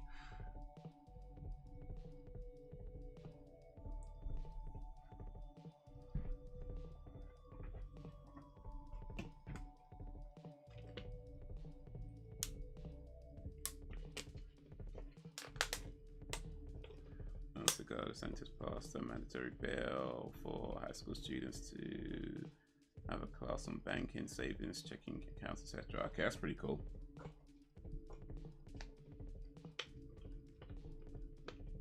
Yeah, I think a lot of things is just like understanding that you're not going to teach everything in school, or even with any subject you teach in school, like, you know, maths, English, science, history, blah blah blah. You're not going to learn everything in those subjects either. And depending on which level you're studying in school, depending on how detailed you go into it, but certainly in, say, the pre-GCSE era of the pre-GCSE years of school, yeah, trying to have something that goes as broad as possible. Like, I mean, if you're learning maths anyway, it makes sense to have subjects and lessons on things that you might actually be doing. Okay, so you get a job, you're getting paid this much is, you know what I mean? If you're self-employed and you need to understand, you know what I mean? You don't need to be no expert, of course, but just having that basis as a start. That way you're not leaving school and just feeling so unprepared for everything.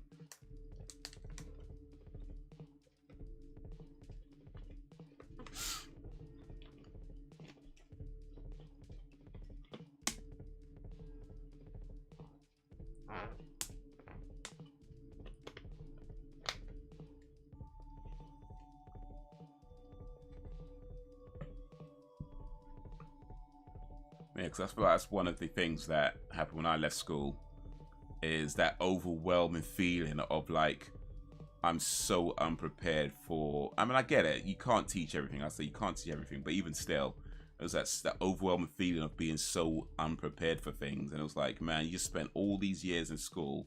You come out of school, and it's like, bruh.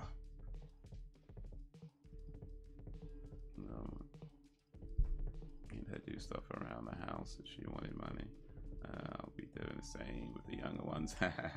Yeah, learn them young. Learn them young.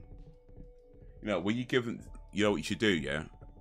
You'd be like, okay, clean the kitchen, and I'll give you £10, right? So they clean the kitchen, and then give them £7.50, and they'd be like, hey, you said I was gonna give you £10. Like, yeah, that's your tax. Now you gotta learn about taxes.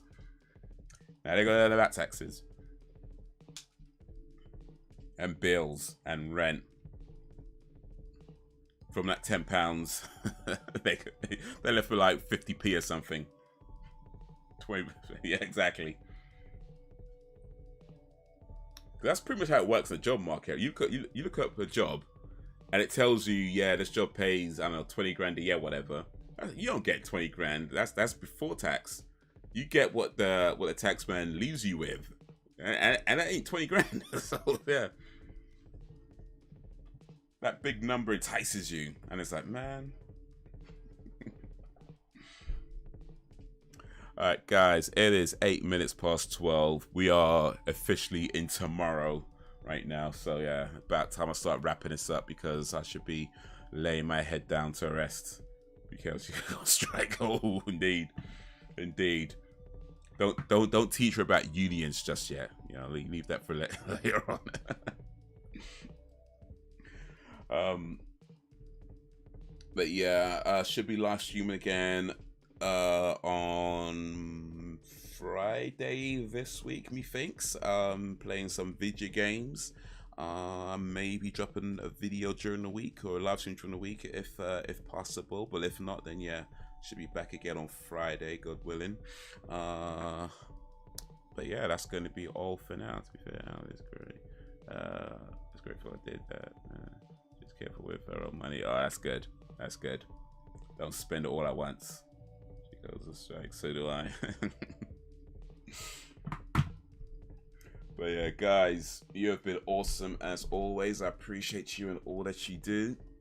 Thank you, keep me company. Thank you, keep it lively. Village is strong. Oh, next week, by the way, back on Halloween. Halloween. I think it's the Rob Zombie Halloween, but I might double check that. But yeah, back to Halloween next week. But yeah, till whenever, if ever. Peace.